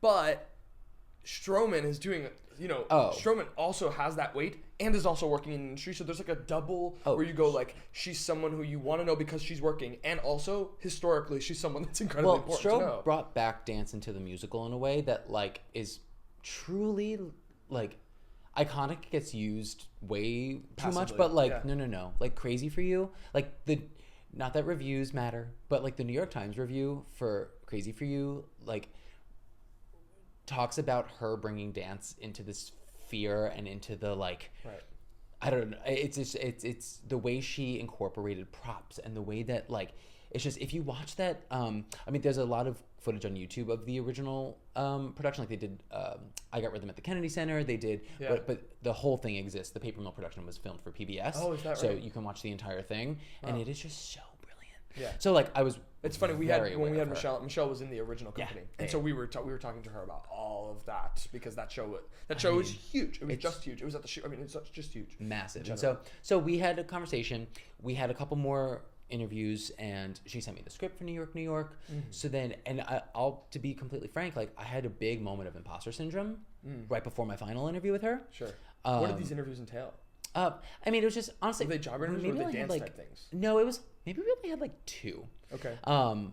With some correspondence in between, but like it was. We talked about just like art, and she told me about the show, and I told her about my background, and that's kind of the thing of like. You know, she asked like, so what's your background? Is it in like ballet and tap? And I was like, honestly, it's a little more jazz and hip hop. Yeah. Like I have training in all of the above, but like, you know, I would never call myself a ballet dancer. I wouldn't call myself a tap dancer. Yes. I have trained in all of these things, and also tap was like 10 years away from me at that point because I hadn't done it since I was like 18. Yeah. And I hadn't used it in a show in a really long time. So, and it's like Susan Stroman, who is like, you know, the tap production number maker of the world. So so again, before I went to the second interview, I was like, oh, I don't know if I'm her guy.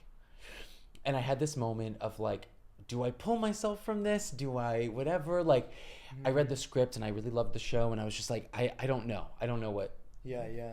And then we got on the call, and I was like, I'm not going to rip myself from an opportunity because I do think I have things, but again, it's just this moment of self-doubt. Right.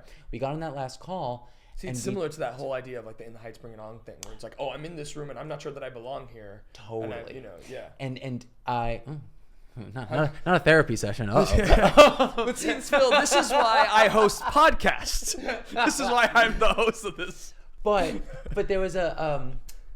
I just wanted. I always want to make sure, and this is something that I don't know. Maybe I have to like examine, but I always want to make sure that I'm going to be prepared, and then I'm going to belong in a space in a way that my voice is helpful, and belong in a space in a way that feels proper for me to be there, right? And so the conversation we had in that last interview though was all about storytelling and dance. And I was like, I know how to do that. Yeah, jive with that. If that's what you want, I can be your guy for that. Right. That I'm confident in. That I've been working for, right? And then that goes back to what I was working towards in the pandemic. Yeah. Is how do I refine that? How do I whatever? And then thinking about all of her work, I'm like, oh, that's all she does. I was like, great, yeah. Yes. Yeah. Then I think I could be your guy. I think that, and this isn't even to jump the gun, but gosh, talk about storytelling and dance when you talk about New York. I thought that it was just, I listened to some of those tracks sometimes, the morning in New York, the summer, the spring, and all, and talk about storytelling through dance. Every single one of those transitions was its own story, and it was this beautiful way of efficiency because you need to have scene transitions, but also these little vignettes in the middle of this big story. I thought they were beautiful. Like I do still think about them, and I listen to Morning when I'm riding my bike in the city. I listen to Morning in New York. That's like it's like an overture, and also this like, I don't know, it just makes me feel like New York. It makes me think of New York. It makes me Anyway, so I'm sorry. Continue. So you were part of this workshop. Yeah. So I was her associate on the workshop. So Hamilton gave me a leave of absence to do that while I was Universal, and then so I really had a lot to learn in that because I'd never worked with her or for her. So there was definitely like when you're somebody's associate, you need to know how they work. You need to know where do you need to, not fill in the blanks, but where do you need to help them and where can you be a best assistance for them. And Stro is a powerhouse. Watching her work was a masterclass because she is so efficient and she is so communicative and so kind and leads a room with such respect and grace. And so that made my job easier in that I knew how to work hard around her, if that makes sense. And so, but the workshop was very much that. And like, I definitely gave input and I definitely like, when it came to steps and staging and things like that, but it was definitely still tentative that then when we got to the Broadway production a year later, then it felt like a different thing because I knew how to work with her. I knew what her style was. I knew, Talk to me about when you're talking about associate choreographing, how much of it is creation? Like how much of it is... It depends on who you're working with. Like Stro has...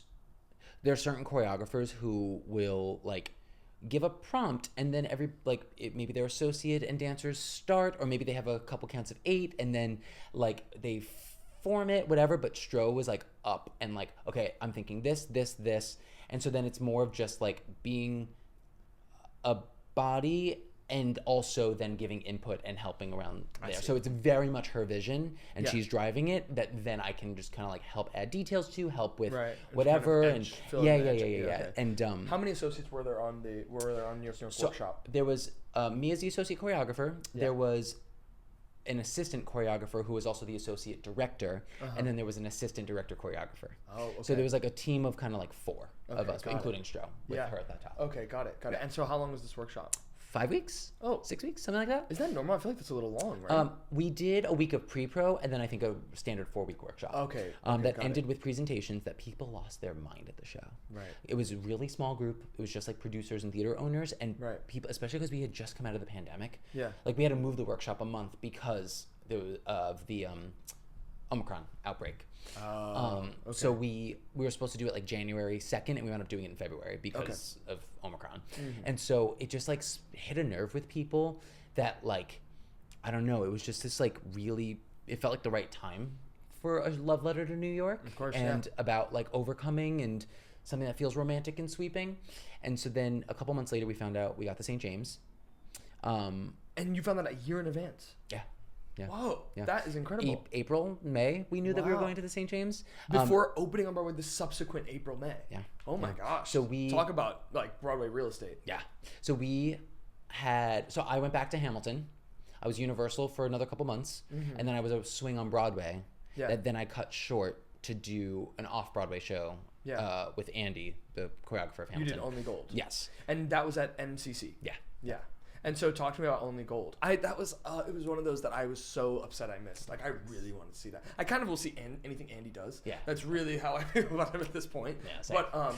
But yeah. So talk to me about Only Gold. It was wild. It was Tommy Kail too, wasn't it? Or no. No. It was Andy's like brainchild. He'd been working on it for like that's right. Okay. 10 to 12 years, something like that. I'm mixing it up with The Wrong Man. That's what I was thinking. I was thinking about The Wrong Man. Yeah. So Andy had been developing this for a really long time, and there were multiple workshops of it. I'd heard about the project for a long time. It's in all of his like bios from back in the day. If you see, he's always working on Only Gold with British singer-songwriter Kate Nash, who did the music for the show. And so then when they were doing the off-Broadway run, I don't know if I asked to go in or if I just got brought in, I don't know. But I went in, auditioned for it, and then I got an offer to be the dance captain for that. Right. And that was really exciting to get to be in Andy's like pet project that he had been spending so much time on, and also to then be like a part of the another original creation. Oh my gosh, like that, yeah, for sure. So like 2020. Did you already have a relationship with him through Hamilton? Yeah. Okay. Yeah. Was he a part of all of the like the boot camps and stuff like that? No. Right? Boot camp, I think he came in for like a day to work with us. And then when we were putting the show on its feet, he would come in every couple days. Okay. And then he came out periodically for cleanups. Does that same thing notes. apply for like Tommy Kail, for Lynn, and all that?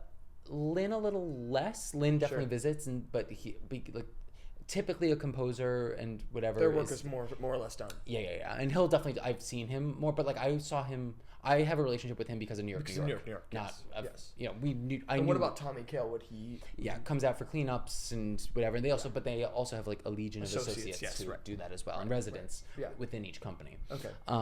So Only Gold was like the hardest show I think I'll ever do. Really? In that it was just it was the best cast I think I will ever be a part of. And that's not like saying like I've loved all the people I've worked with and all the groups I've worked with. Yeah. But like that group of dancers was insane. And the kindness and the trust, there was so much partnering in the show. And as a dance captain, that could be potentially a nightmare.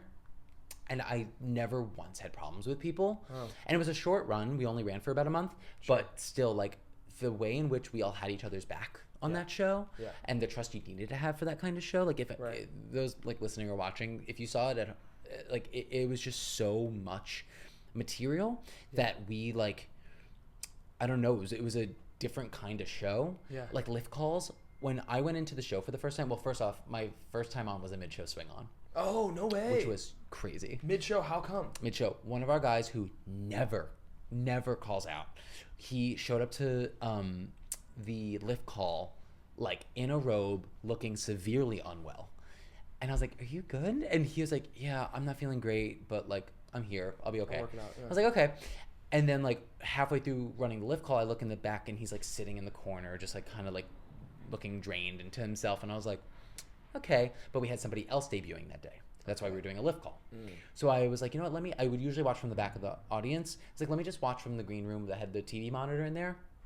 And sure enough, after the fourth number, stage management comes up to me. He was like, hey, he's out. Are you good? And I was like, yep. And immediately just like closed my laptop, stood up, ran, put my costumes on, and I hadn't had a lift call. Right. And that show was so intense with all that stuff that then my partner, it was a lull in the show where we had like 5 minutes. She comes into the swings were in the like dance studio there. That was our dressing room. So she comes in and she was like, what do you need? Let's do lifts real quick. We went through just my act 1 lifts. Yeah. And then I went out, and before I know it, I'm bringing out a case and jumping into it like a capital D dance track. Wow. Yeah. What was the show about? It was about this royal family who is having like problems and a sense of disconnect, and really this king who is trying to reach both his wife and his daughter. Okay. And trying to like spark life back into, like he bought his wife this necklace in Paris when they first started dating, and because they feel so far from the people that they were back then, he like tries to he gets a jeweler to make something for her, and then learns that that's not kind of the point, and then so it's all about their relationship. Oh, very cool. Yeah, very cool. So and told primarily through dance. Oh, cool. I mean, everyone sang and acted and whatever, but dance was present the whole time. Okay. And so then tell me a little bit about, well, I want to talk about 2 things in regards to the show. Tell me a little bit about Andy's style, because Andy's known to be more pedestrian in certain respects. And talk to me about Andy's style, and then I'll say it was Andy's style. The pedestrian of it all is like, I think again, based off the assignments that he's done, like In the Heights and Hamilton, where it's people and it's and so is Only Gold, right? But like on the streets of Paris and with these big romantic sweeping story, like we were doing full like, I mean like double turn, barrel, roll to the floor, like it was like lifts, there's sheets running around the stage, like it had this like fantastical quality, so it like soared in terms of dance vocabulary, and it still very much felt like Andy's voice, right? But I do think it was like the dance, like really ultra dance version of that, right? So thankfully, having worked with him, I already knew his language and knew what to look out for, there would be a lot of intense traffic patterns, right? Timing, musicality, how does he hear music? Yeah. How does my ear go to that as well, and how can I help, How long were you in, I mean, not pre-pro, but how much, in terms of... We did rehearsal for, we had a longer rehearsal process. I feel like we did 5 or 6 weeks of rehearsal, and then like 3 weeks of tech. Wow. I want to say, I think we started early August and we didn't open until October. And how much of that process was developing? Well, he had been workshopping for years, so he really just kind of like set the version he wanted. Okay. Like there wasn't a lot of playing around in that time because it was just such a massive show. Okay. So it was more so that he like had done all of that prep work and then... And this next question is more, it's a sticky one, right? Because we ask about Bronx Tale and how you talk about out-of-town tryouts and all this other stuff, and we talked about how not every show has the vision to go to Broadway, but it's one of those things where when these shows go off Broadway, we talk, like for example, Joy is coming off Broadway this summer, and that is a show that it is based on a movie. However, the musical was in New Jersey, and now it's coming off Broadway in effort to develop an audience for Broadway and to explore things. But I think about when I mentioned The Wrong Man, I loved The Wrong Man. That was something that I saw and I was like, oh my gosh, I loved The Wrong Man. It was eyeing Broadway, and then it just didn't work out, or hasn't yet. Yeah. And but I know that with that show, that was the vision. Was that the vision with Only Gold? I think so. Sure. I think that was the hope, and there's an article where Andy kind of talks about that, and that like reception didn't necessarily then kind of let us have that. Sure. But I don't know. I mean, I think you have to mount the thing to learn what it is. Yeah. And you have to see it up on stage, and you have to, and who knows? Like he says, he kind of envisions it and apologies if I'm misquoting Andy, but like I think he envisions it now as like a dance piece, maybe for like a London dance company at Sadler's Wells. Amazing. Or like there's other versions of this thing potentially still that can happen on a big scale. Yeah. So I think it's just in terms of like the show that we did and the version of it that we did was not the thing then that like would ultimately become what it... like that's not the form that then it was meant to be. Yeah. So but it is, you know, when you're doing that kind of thing, you're like, is this commercially viable? Is this? Because then what does that mean? Like, well, you just never go into something thinking, I'm going to make this commercially viable per se. Yeah. You know what I mean? That's not necessarily... hopefully not. But sometimes I think people do. Yes, right. You know, and I don't... And again, that I think speaks to more of like what people, you know... I remember, like, when Legally Blonde first happened on Broadway, being like, oh, like what? They're just gonna make like all these movies, like musicals. Like, is it even good? Blah blah blah. And now I actually regard Legally Blonde as one of like the best crafted musicals of like the last 20 years. It's more about intention, not what it is. People have these complaints about like this IP. I was talking about it. We talk about it all the time in terms of state of the industry stuff. People have these complaints about IP stuff, but it's not necessarily that it's based on the IP. It's more about the intention behind it. And what do you do with it? Right. Because if it's brilliant, then it's good. Right. You know? Then exactly. Cool. Like show me a giant beloved movie that gets turned into a very successful stage musical, like sick, good. Right. Yeah. So again, I think it's just like the context. Eyeing Broadway of it all is just like not what that show was meant to do at that time. Right. That will bring us back. It brings us back to New York, because New York was based on a movie. Yeah. Not necessarily the most well-known movie. Yeah. In a lot of ways, you guys veered from the movie. Yeah. But the most well-known song about New York, like ever. Oh yeah. And it's the title show. And if you think about, I mean, but that works in its favor because hugely because I know New York, so I don't know what this could be anything, but I know that song will be in it. You know what I mean? So maybe it's about the song. Maybe it's about who knows. Yeah. But you did veer off from the movie. Yeah.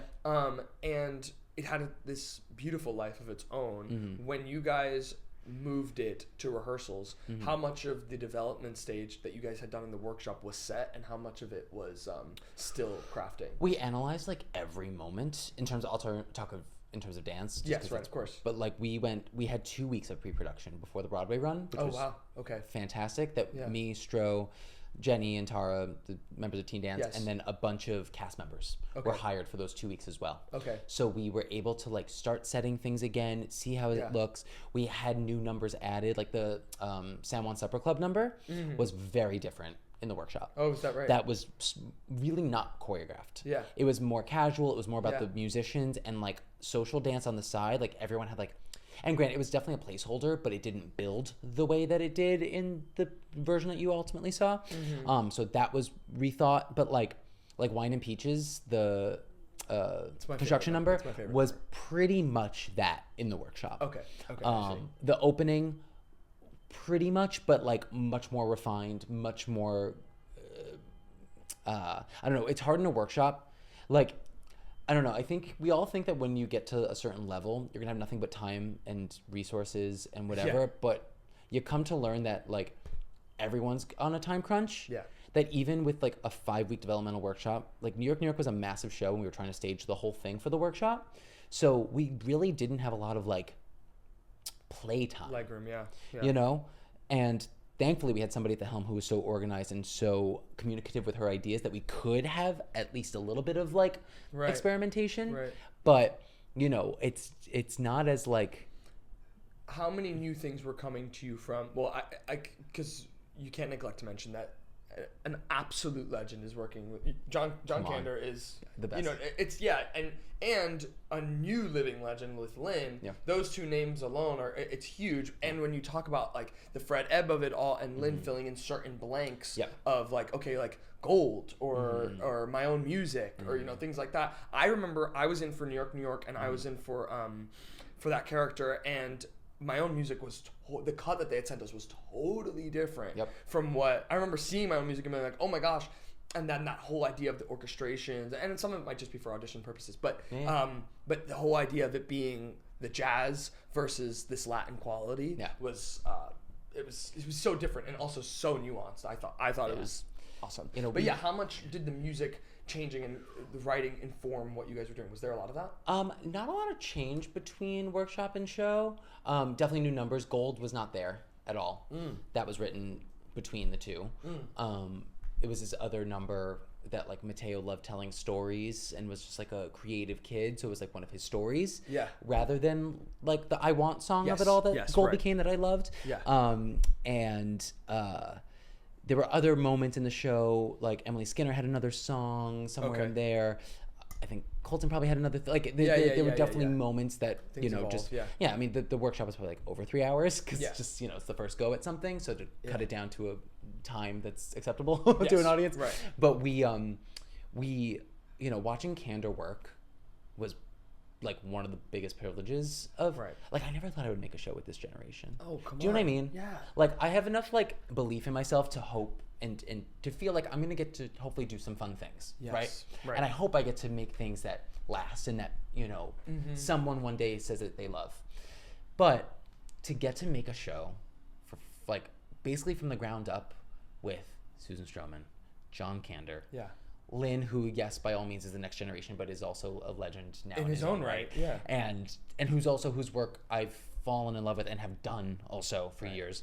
And then like our lighting designer Ken Billington, who like lit the original production of Sweeney Todd along with 100 other Broadway shows that like Natasha Katz thanked him in her Tony speech a couple years ago. Like it's things like that you're just like and then to have a working relationship with all these people and to get to see it up close and to have these conversations with like there was like a day that we were doing this like Latin music not workshop, but we were just hearing all the Latin music orchestrations for the first time. And it was in this studio, and I met Candor downstairs, and we were walking up together, and then we wound up like stopping between floors for a second, and so we just like sat and chatted for a sec. And it's like, can you imagine?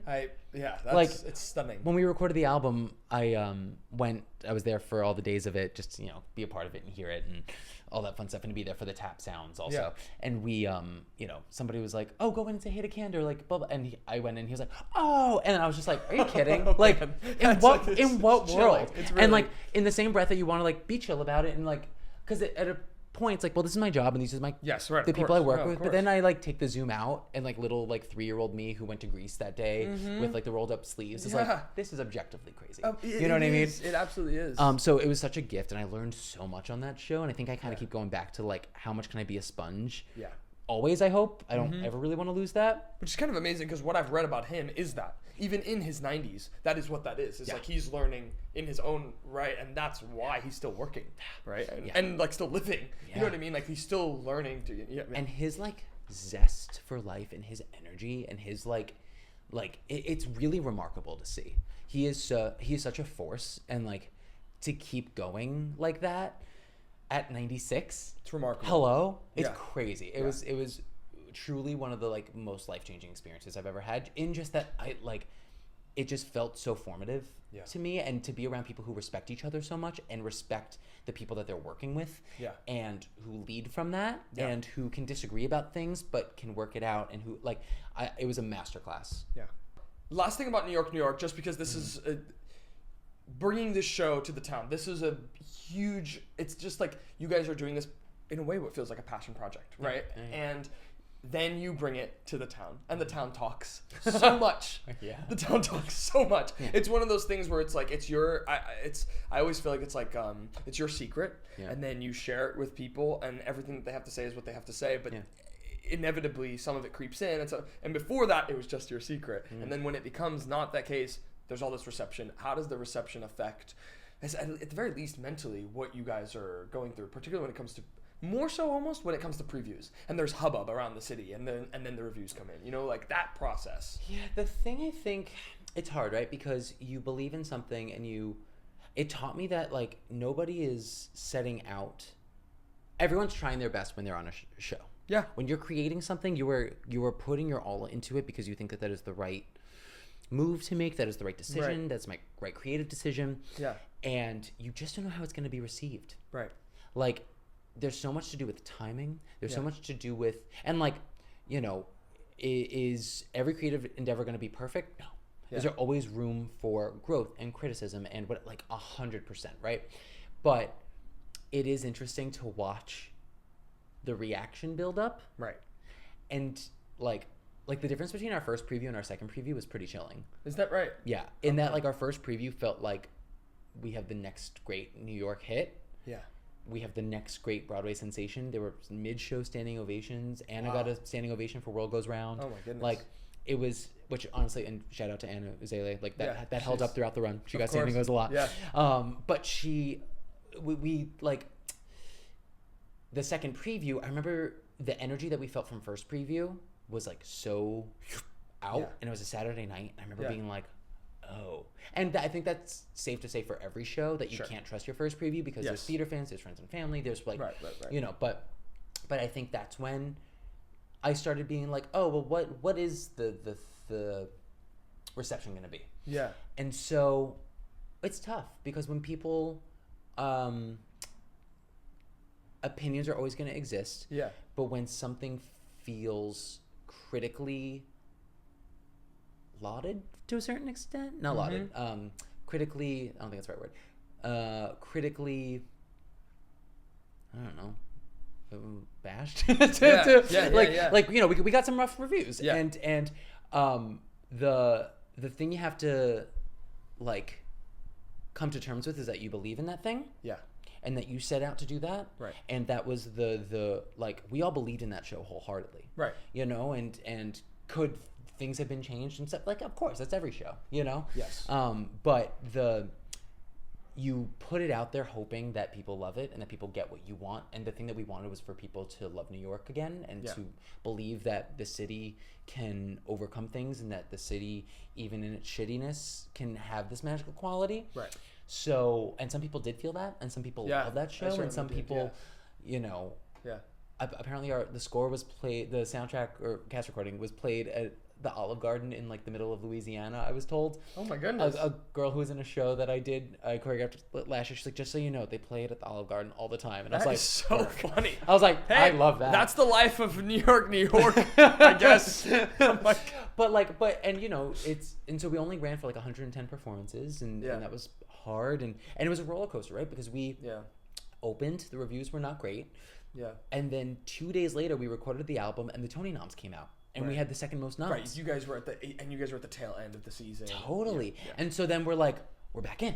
Okay, maybe, you know, shows get mixed reviews, poor reviews, whatever all the time, and still survive and whatever. But then you start seeing sales dwindle, and you start seeing. Yeah. So it's tough. It's tough for any show. It's tough for all new shows right now. You know, because you just don't know. And there's things that people love, and there's things that critics love that don't last. Right. And so and then there's things that critics hate that do. Yeah. You know, so it's fascinating. Especially now, it's much harder. Social media. I mean, there's so many aspects that go into it that it's a little more. Every show's going to be a gamble. Yeah. Every show is going to be a risk, and you do things and you hope that people resonate. Yeah. With it, and that people love it, and that people get something from it. Right. Or again, not love it. That people get the thing that you hope. It's about the assignment, right? Yeah. And we wanted people to feel something and to feel. Love and admiration for the city that they either are visiting or grew up in or whatever, and you know, and it lives on, and I'm happy that there's performances that were taped. Yeah. I'm happy that you know, Anna on Colbert exists. Right, my God, was that a gorgeous performance, and our Tony's performance, and you know, our CBS Sunday had great people. I was going to say, you guys were on Today Show, you know, things like that. Yeah. So I'm so happy that we have that, and that the cast recording exists. Yeah. Especially for Candor and I think so too. Fred and Lynn, and so it's you know, it's that show, regardless of how it turned out, is one of the most important chapters of my life and my career. Yeah. Like, hands down.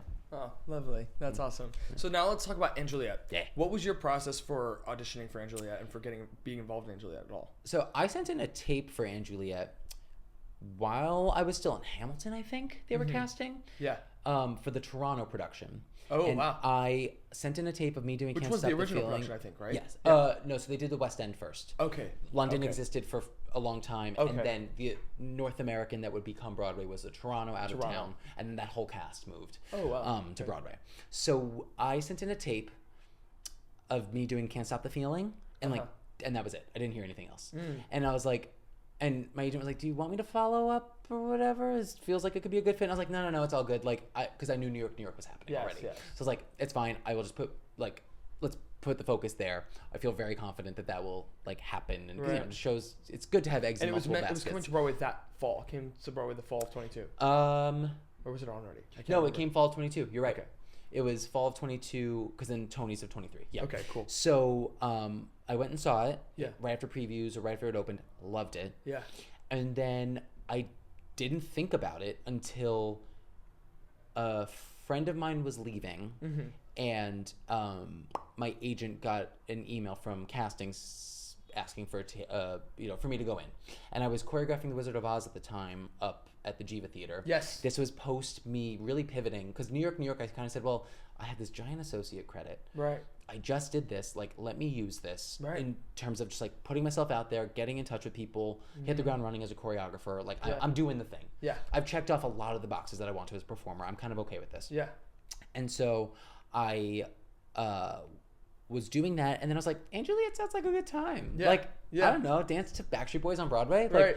I'm a 90s fanatic. Like, I love that era of music. Like, sure. Yeah. So I went in, prepared pretty, like, not intensely for it, but I wanted to go in and just show, like, a good, like, if I'm going in for something nowadays, as a, like, I'm sure we'll talk about this, but like I'm definitely taking a step away from performing. Sure. And so if I'm going in for something, like, I feel like I want to make sure I like present my best self. Oh, you got a new song. Yeah. So I got, like, I sang "Coming Over Baby" by Christina Aguilera. Incredible.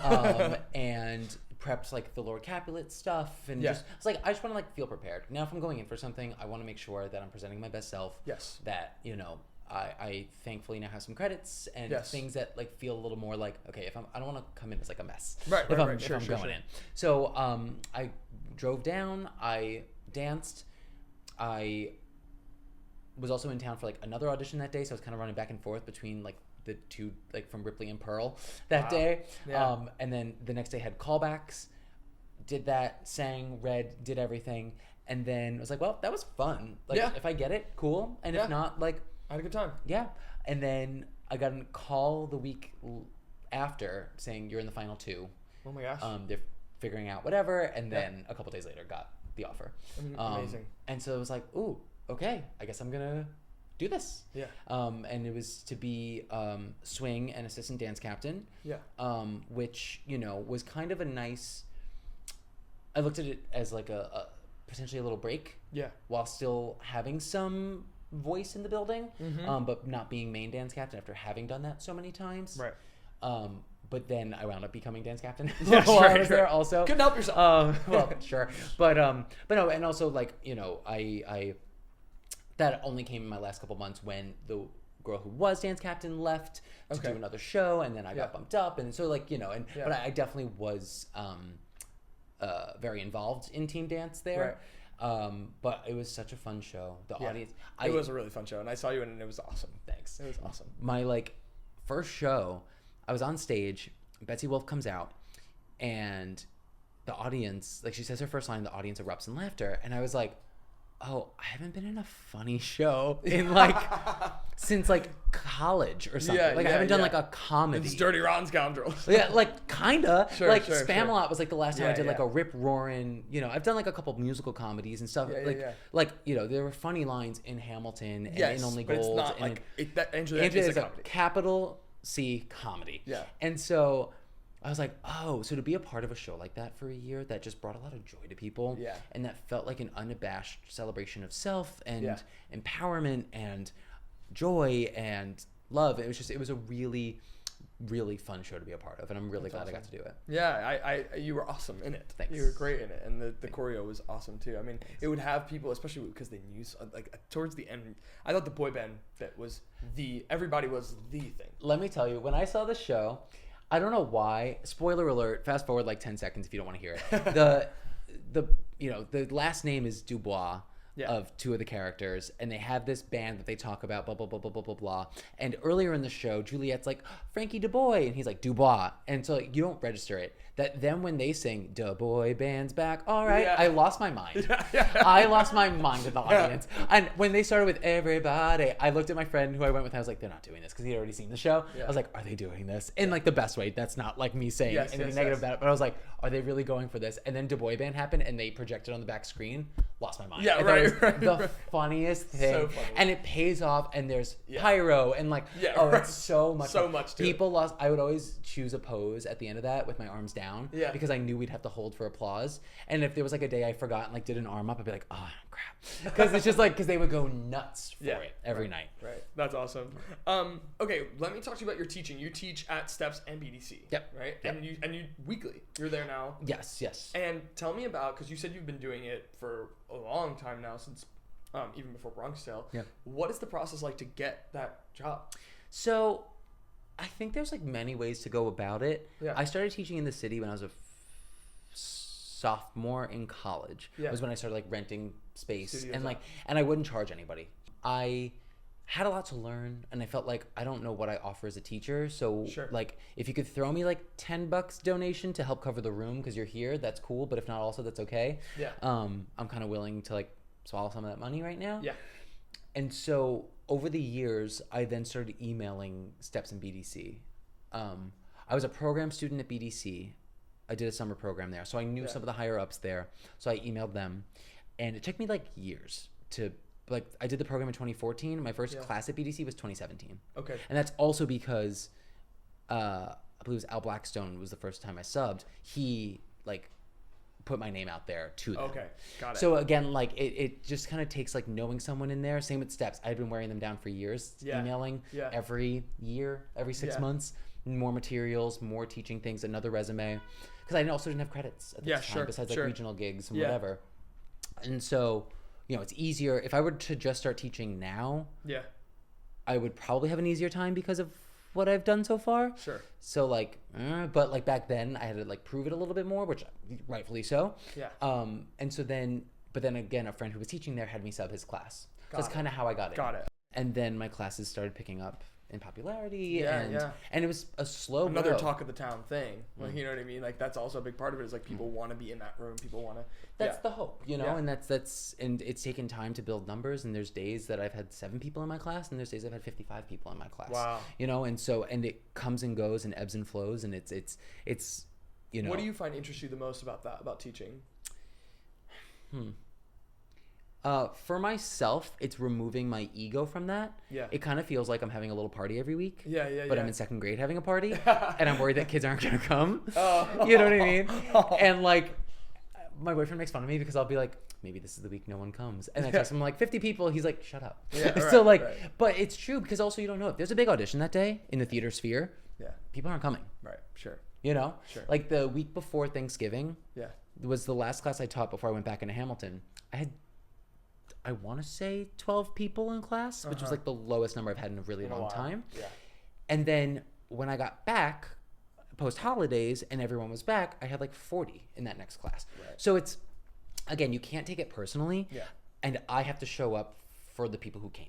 Yeah. No matter what. Right, of course. Because you want the energy in the room. You want it to feel packed. You want it to feel like we're all there and dancing, and it looks like a scene from center stage. But at the end of the day, like, if 5 people show up, you better give what they came for. Yeah. It doesn't matter. Right. You know, so it's kind of removing your ego from it, and also knowing that I'm there to help people and to push people and to offer something. Like, I think class has to be more than just like a fierce combo and and a camera. Something you can record. Yeah, I was gonna say. Like, and I don't like cameras in class. I know. And people might be surprised by that. People might be surprised by that because I have videos online. Sure. But like, I always film them after class, and I rarely have them in class. We might like, and I say this if people come to my class, of how many times am I saying class in this section? But I always say, like, think of this, don't perform for the camera. If you want a little push, go for it. Yeah. But this is just a little time capsule of what we're working on today. Yes. And I'm not going to post it. Right. Unless every single person looks amazing in it. And so, like, trust me as the teacher also, in that, like, I have your back, because I know you came here to have an experience and to learn and to try new things. Right. And I want people to feel like that and not feel like they need the pressure. Because I know when I was younger, that was when, like, dance on YouTube really started. I feel old saying that, but it's true. Like, that's when people, like, were taking it just on their digital cameras and posting it, and it was a square video, and it didn't have all, like, maybe Windows Movie Maker title over it, or like an iMovie over it. Yeah. Like, but it, like, that was the extent of it at the time. And even I remember, like, not getting chosen for the group at the end to film and being like, okay. And I don't want people to come to my class and feel that. And I rarely pick out a group to do something. But unless it feels conducive, unless it's like, hey, these 8 people are doing the combo how we're talking about right now, so I'm going to have them do it real quick, and then we're going to dance again. Because I don't want anyone to feel like they don't... That's where we end the class. I've had that before where it's like, that's... Okay, and that's the end of the class, and we're just going to handpick a couple people, we're going to put them in the center, and then that's where we're... Okay, and that's how we're wrapping it up, and it's like, oh, well, that kind of... At the very least, you should have just had us all do it again, to not leave that sour note on, like, these are the... Yeah. Or, like, we're going to film groups for a half hour, like... I don't think that's fair to people, you know, and sometimes you go to a class knowing that that's going to be the experience, and that's okay, as long as you know, as long as the people all like kind of consent to that. But I don't want people to feel that in my class. So it's also that I have a responsibility to offer something, and I think I'm always trying to make sure that people leave with something, whether it's a push. You know, I think my class is this cross section of like showmanship and like theatricality, but also like musicality and specificity. That I think comes from training in a more commercial, jazzy, hip-hoppy, like my biggest inspirations growing up were like Wade Robson and his music videos, because he did all the like Britney and NSYNC and you know, and then when he was on So You Think, I was just like, yes, like, you know, so I think like a lot of that, but then and he was also very theatrical, but then mix that with the big production number splash that Stro has, and the detail and the like amount of storytelling and thought Andy puts into his work is something that I will cherish and take with me forever. So like, I always want to leave students with that if they come, so that they don't just feel like, okay, I like got a cardio workout, hopefully, and that's it. You know, that's like, I feel like there's a responsibility to that, and also like kind of trusting my gut on that, like build it and they'll come. Like my class offers something very different from I think other classes, but I think it's taken time to do that. Like I definitely was probably copying Al Blackstone and Billy Griffin and people back in the day, to an extent, and knowing that I was trying to do my own version of that. But that's how you start. And then you hopefully like build your own. And now I think I feel confident enough to say like my class does offer something that feels a little more like me. That's awesome. You know, and that's always going to hopefully keep growing. Yeah, I love that. That's awesome. What's next for you? What are you doing next? Now, you just wrapped up Hamilton this week. Went back for round 5. Which was like the best. I really, it's weird to feel like I'm in an in-between spot right now. Because I'm not like hardcore retiring from performing. But I'm definitely, I felt like for a really long time I was a performer with an aspiring choreography career. And now and taking that as I could. And now I feel like I'm really focusing on my choreography career. And then if performance gigs come up that sound fun, or that like interest me, or that like, I don't know, if there's a reason that I want to do it, then I'll do it. Like even while I was at Juliet, I kind of made that decision. That was why I left the show. Was to really double down on that. There were a couple shows that came along that were happening. I was like, I'll go in for that. Like, of course I'd want to be a part of that. That sounds fun still. But, you know, like this chapter at Hamilton, doing the show 8 times a week now for the first time, like, you know, it's a challenge. And of course. And I feel like I want to spend the next couple years while I'm still young. But I am in my early 30s.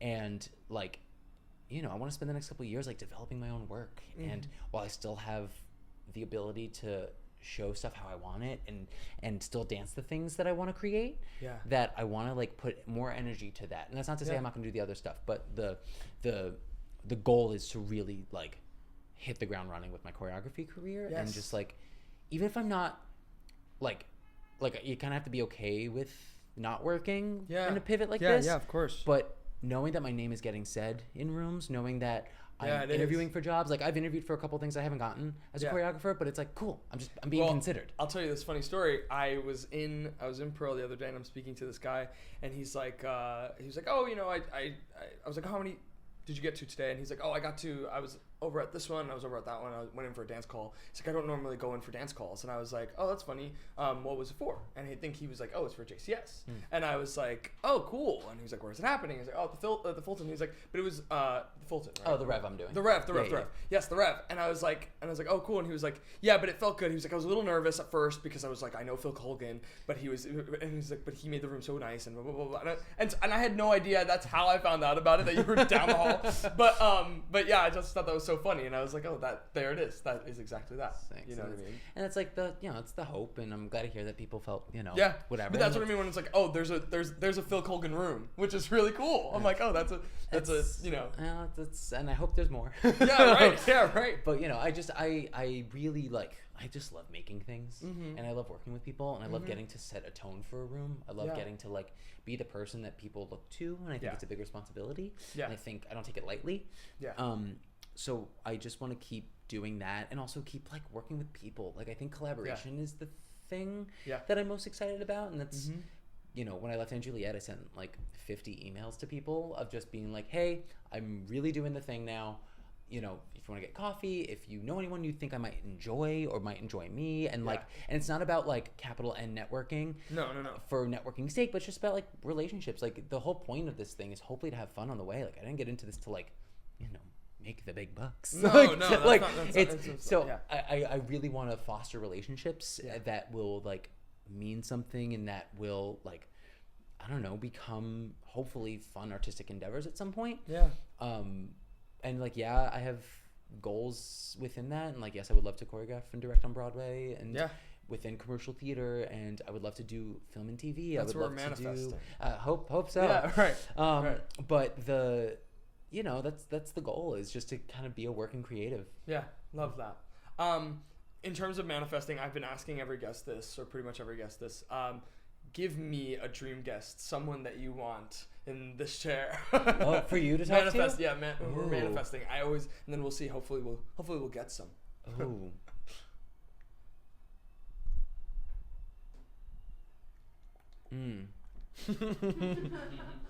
Well, there's just so many options. There are so many options. Or is it a Stro? Oh, yeah? Or okay, great. Andy or so. One of those creatives who has has this line of work. Yeah. That you can pull. Yeah, and so many. And talking about the in between, because we know about the big things, right? We know about the Crazy for Yous and the Hamiltons and the producers and whatever, right? And the heights, but what about the little projects and the interims, these types of So I love that. I'm manifesting that for you. Okay, amazing. I love that. Okay, now we have this segment on this podcast. It is called, because the podcast is called I Want to Be Like You, this is called AI Want to Be Like You. Oh okay? no! Oh boy. That's usually the reaction we get to. Perfect. There's either this ominous AI. Okay. So what I try to do is I try to incorporate AI in some respect into work. Have you ever played with AI? A little bit, in terms of I was working on a pitch this morning for something, and so making a graphic. I was I need a sleek car garage with neon pink. Incredible. And so I put that into so AI actually knows a lot about Phil Colgan. Okay, yes, and so enough, and they know enough. But we're gonna have two little segments. This one is first, because we talked a lot about choreography and all this other stuff. We're gonna do a little choreography trivia. Okay, choreographer trivia. Right? Fun. Okay. Yeah. Okay. So I asked AI to write me some riddles, and you're gonna guess what these choreographers are. I love this. Okay, go. So, okay, here we go. I have the answer, so I was about to say it, and I was like, wait, no, that negates the whole purpose. Okay. With comedy and rhythm, I mix them with flair. I add a tap and a twist to everything in the air. I make you laugh, then get you to dance, with moves that keep you in a trance. Who's the choreographer that brings the laugh and makes every dance number feel like a blast? This feels a little vague. It does feel vague. My brain goes to Stro, but the make him laugh makes me think of Gene Kelly. I would give you a hint and say, think someone working now. Casey. Nicola? Yeah, okay. Yeah, it's Casey. Right. Well done. Okay. Next one. Let me see. I make the heels click and the crowd scream. I bring the glitz and the pop star dream. With energy that's bright and a little bit cheeky, I turn Broadway into something totally funky. Who's the choreographer that makes you move from high kicks to grooves that never lose? This also feels vague. Okay. I do better. Have I worked with them? I don't think so. Maybe I'm wrong. Well, you did mention him within the realm of the podcast, but I don't know that you've worked with him. One more time. Okay. No, you're good. Because some of this I'm like, I make the heels click and the crowd scream. I bring the glitz and the pop star dream. With energy that's bright and a little bit cheeky, I turn Broadway into something totally funky. Who's the choreographer that makes you move from high kicks to grooves that never lose? Funky. Hold on. Is it like he has a show running right now? Well, coming this spring. Oh, Jerry Mitchell. Yes, Okay. Jerry Mitchell. Okay. Wow, look at that. You're getting them though. It's not like you're like totally off. You're getting them. Okay. You're helping, Here's though. another.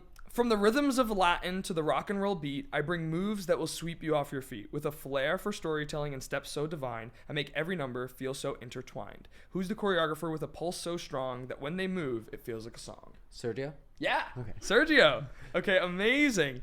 We got another. It's funny though because I'm like with the good ones I want to take credit almost as if I wrote it. With the bad ones I'm like, yeah, AI got it shape up. Okay. With tap shoes clicking and jazz on the rise, I bring precision and flair, no compromise. From Broadway's golden age, I add my own touch, making every number feel like it's too much. Who's the choreographer with a tap so fine that even the glitters can't match the shine? Have I said this one already? Yeah. Okay, it's true. It's true. Okay. It's true. Okay, my last one for you. Damn, I actually really love this. This is fun. Okay. We'll see. Maybe this won't be the last one. Okay. I'm like, because if it's too easy, I don't want it to be the last one. Okay. I turn history into rhythm, that's my game. With moves so slick, you'll remember my name. From hip-hop to ballet, I mix it all. With steps that hit hard and then gracefully fall. Who's the mastermind with choreography so bold that he's got the stage telling stories untold? Wow, good job, AI. Wasn't that good? That was good. That's Andy. Yeah. Okay. It was Andy. Okay, I have another. Let me see. I like this one. Okay. I bring ballet to Broadway with a twist of modern flair. Every step I take, it feels like air. Grace meets athleticism in every leap, turning traditional moves into something deep. Who's the choreographer with lines so clean that each pirouette is a work of the serene? Justin Peck? Justin Peck. Nice. Oh my goodness. This is like, you can't stump him. You can't stump him. Okay, so we have one final question. This is the last question we ask everyone. When we started the pod, we asked you, who is your I want to be like you as a kid? Yeah. And now I want to ask you, who is your I want to be like you now? Oh. Ooh. It could be anyone. It could be someone that you admire in the industry or family or something. Oh, that's so hard. Because I have so many. Yeah. I don't could know. riff off a couple. I mean, there's personal ones. Yeah. Like, I mean, my family, like my sister still, like the way she navigates adulthood. Yeah. And like, I don't know. I this is gonna be such a cop-out answer. No. Your viewers are screaming. No. But because I think we're like an amalgamation of the people we surround ourselves with. Yeah. Right. And so like, I'm a firm believer that you kind of take something from the experiences you have with people. Yeah. And so like, there's so many ways that I want to be like Stro. Yeah. There's so many ways I want to be like Andy. There's so many ways I want to be like my parents and my sister. And so it's like, I want to be like you is like, I want to be the best version of myself according to all of that. Yeah. That's lovely. That's amazing. Is that a cop-out? No, it's not, especially because we talked about taking little things from everything. So I love that. I love that. Thank you so much for doing this. Thank you. I really appreciate it. You're the best. That's I Want to Be Like You. I want to be like Phil Colgan. Woo! I Want to Be Like You with Elbi Cespedes is produced by Elbi and Christian Cespedes. Special thanks to Angelina Cespedes, Vincenzo Salvatore Cakes, and of course, Phil Colgan.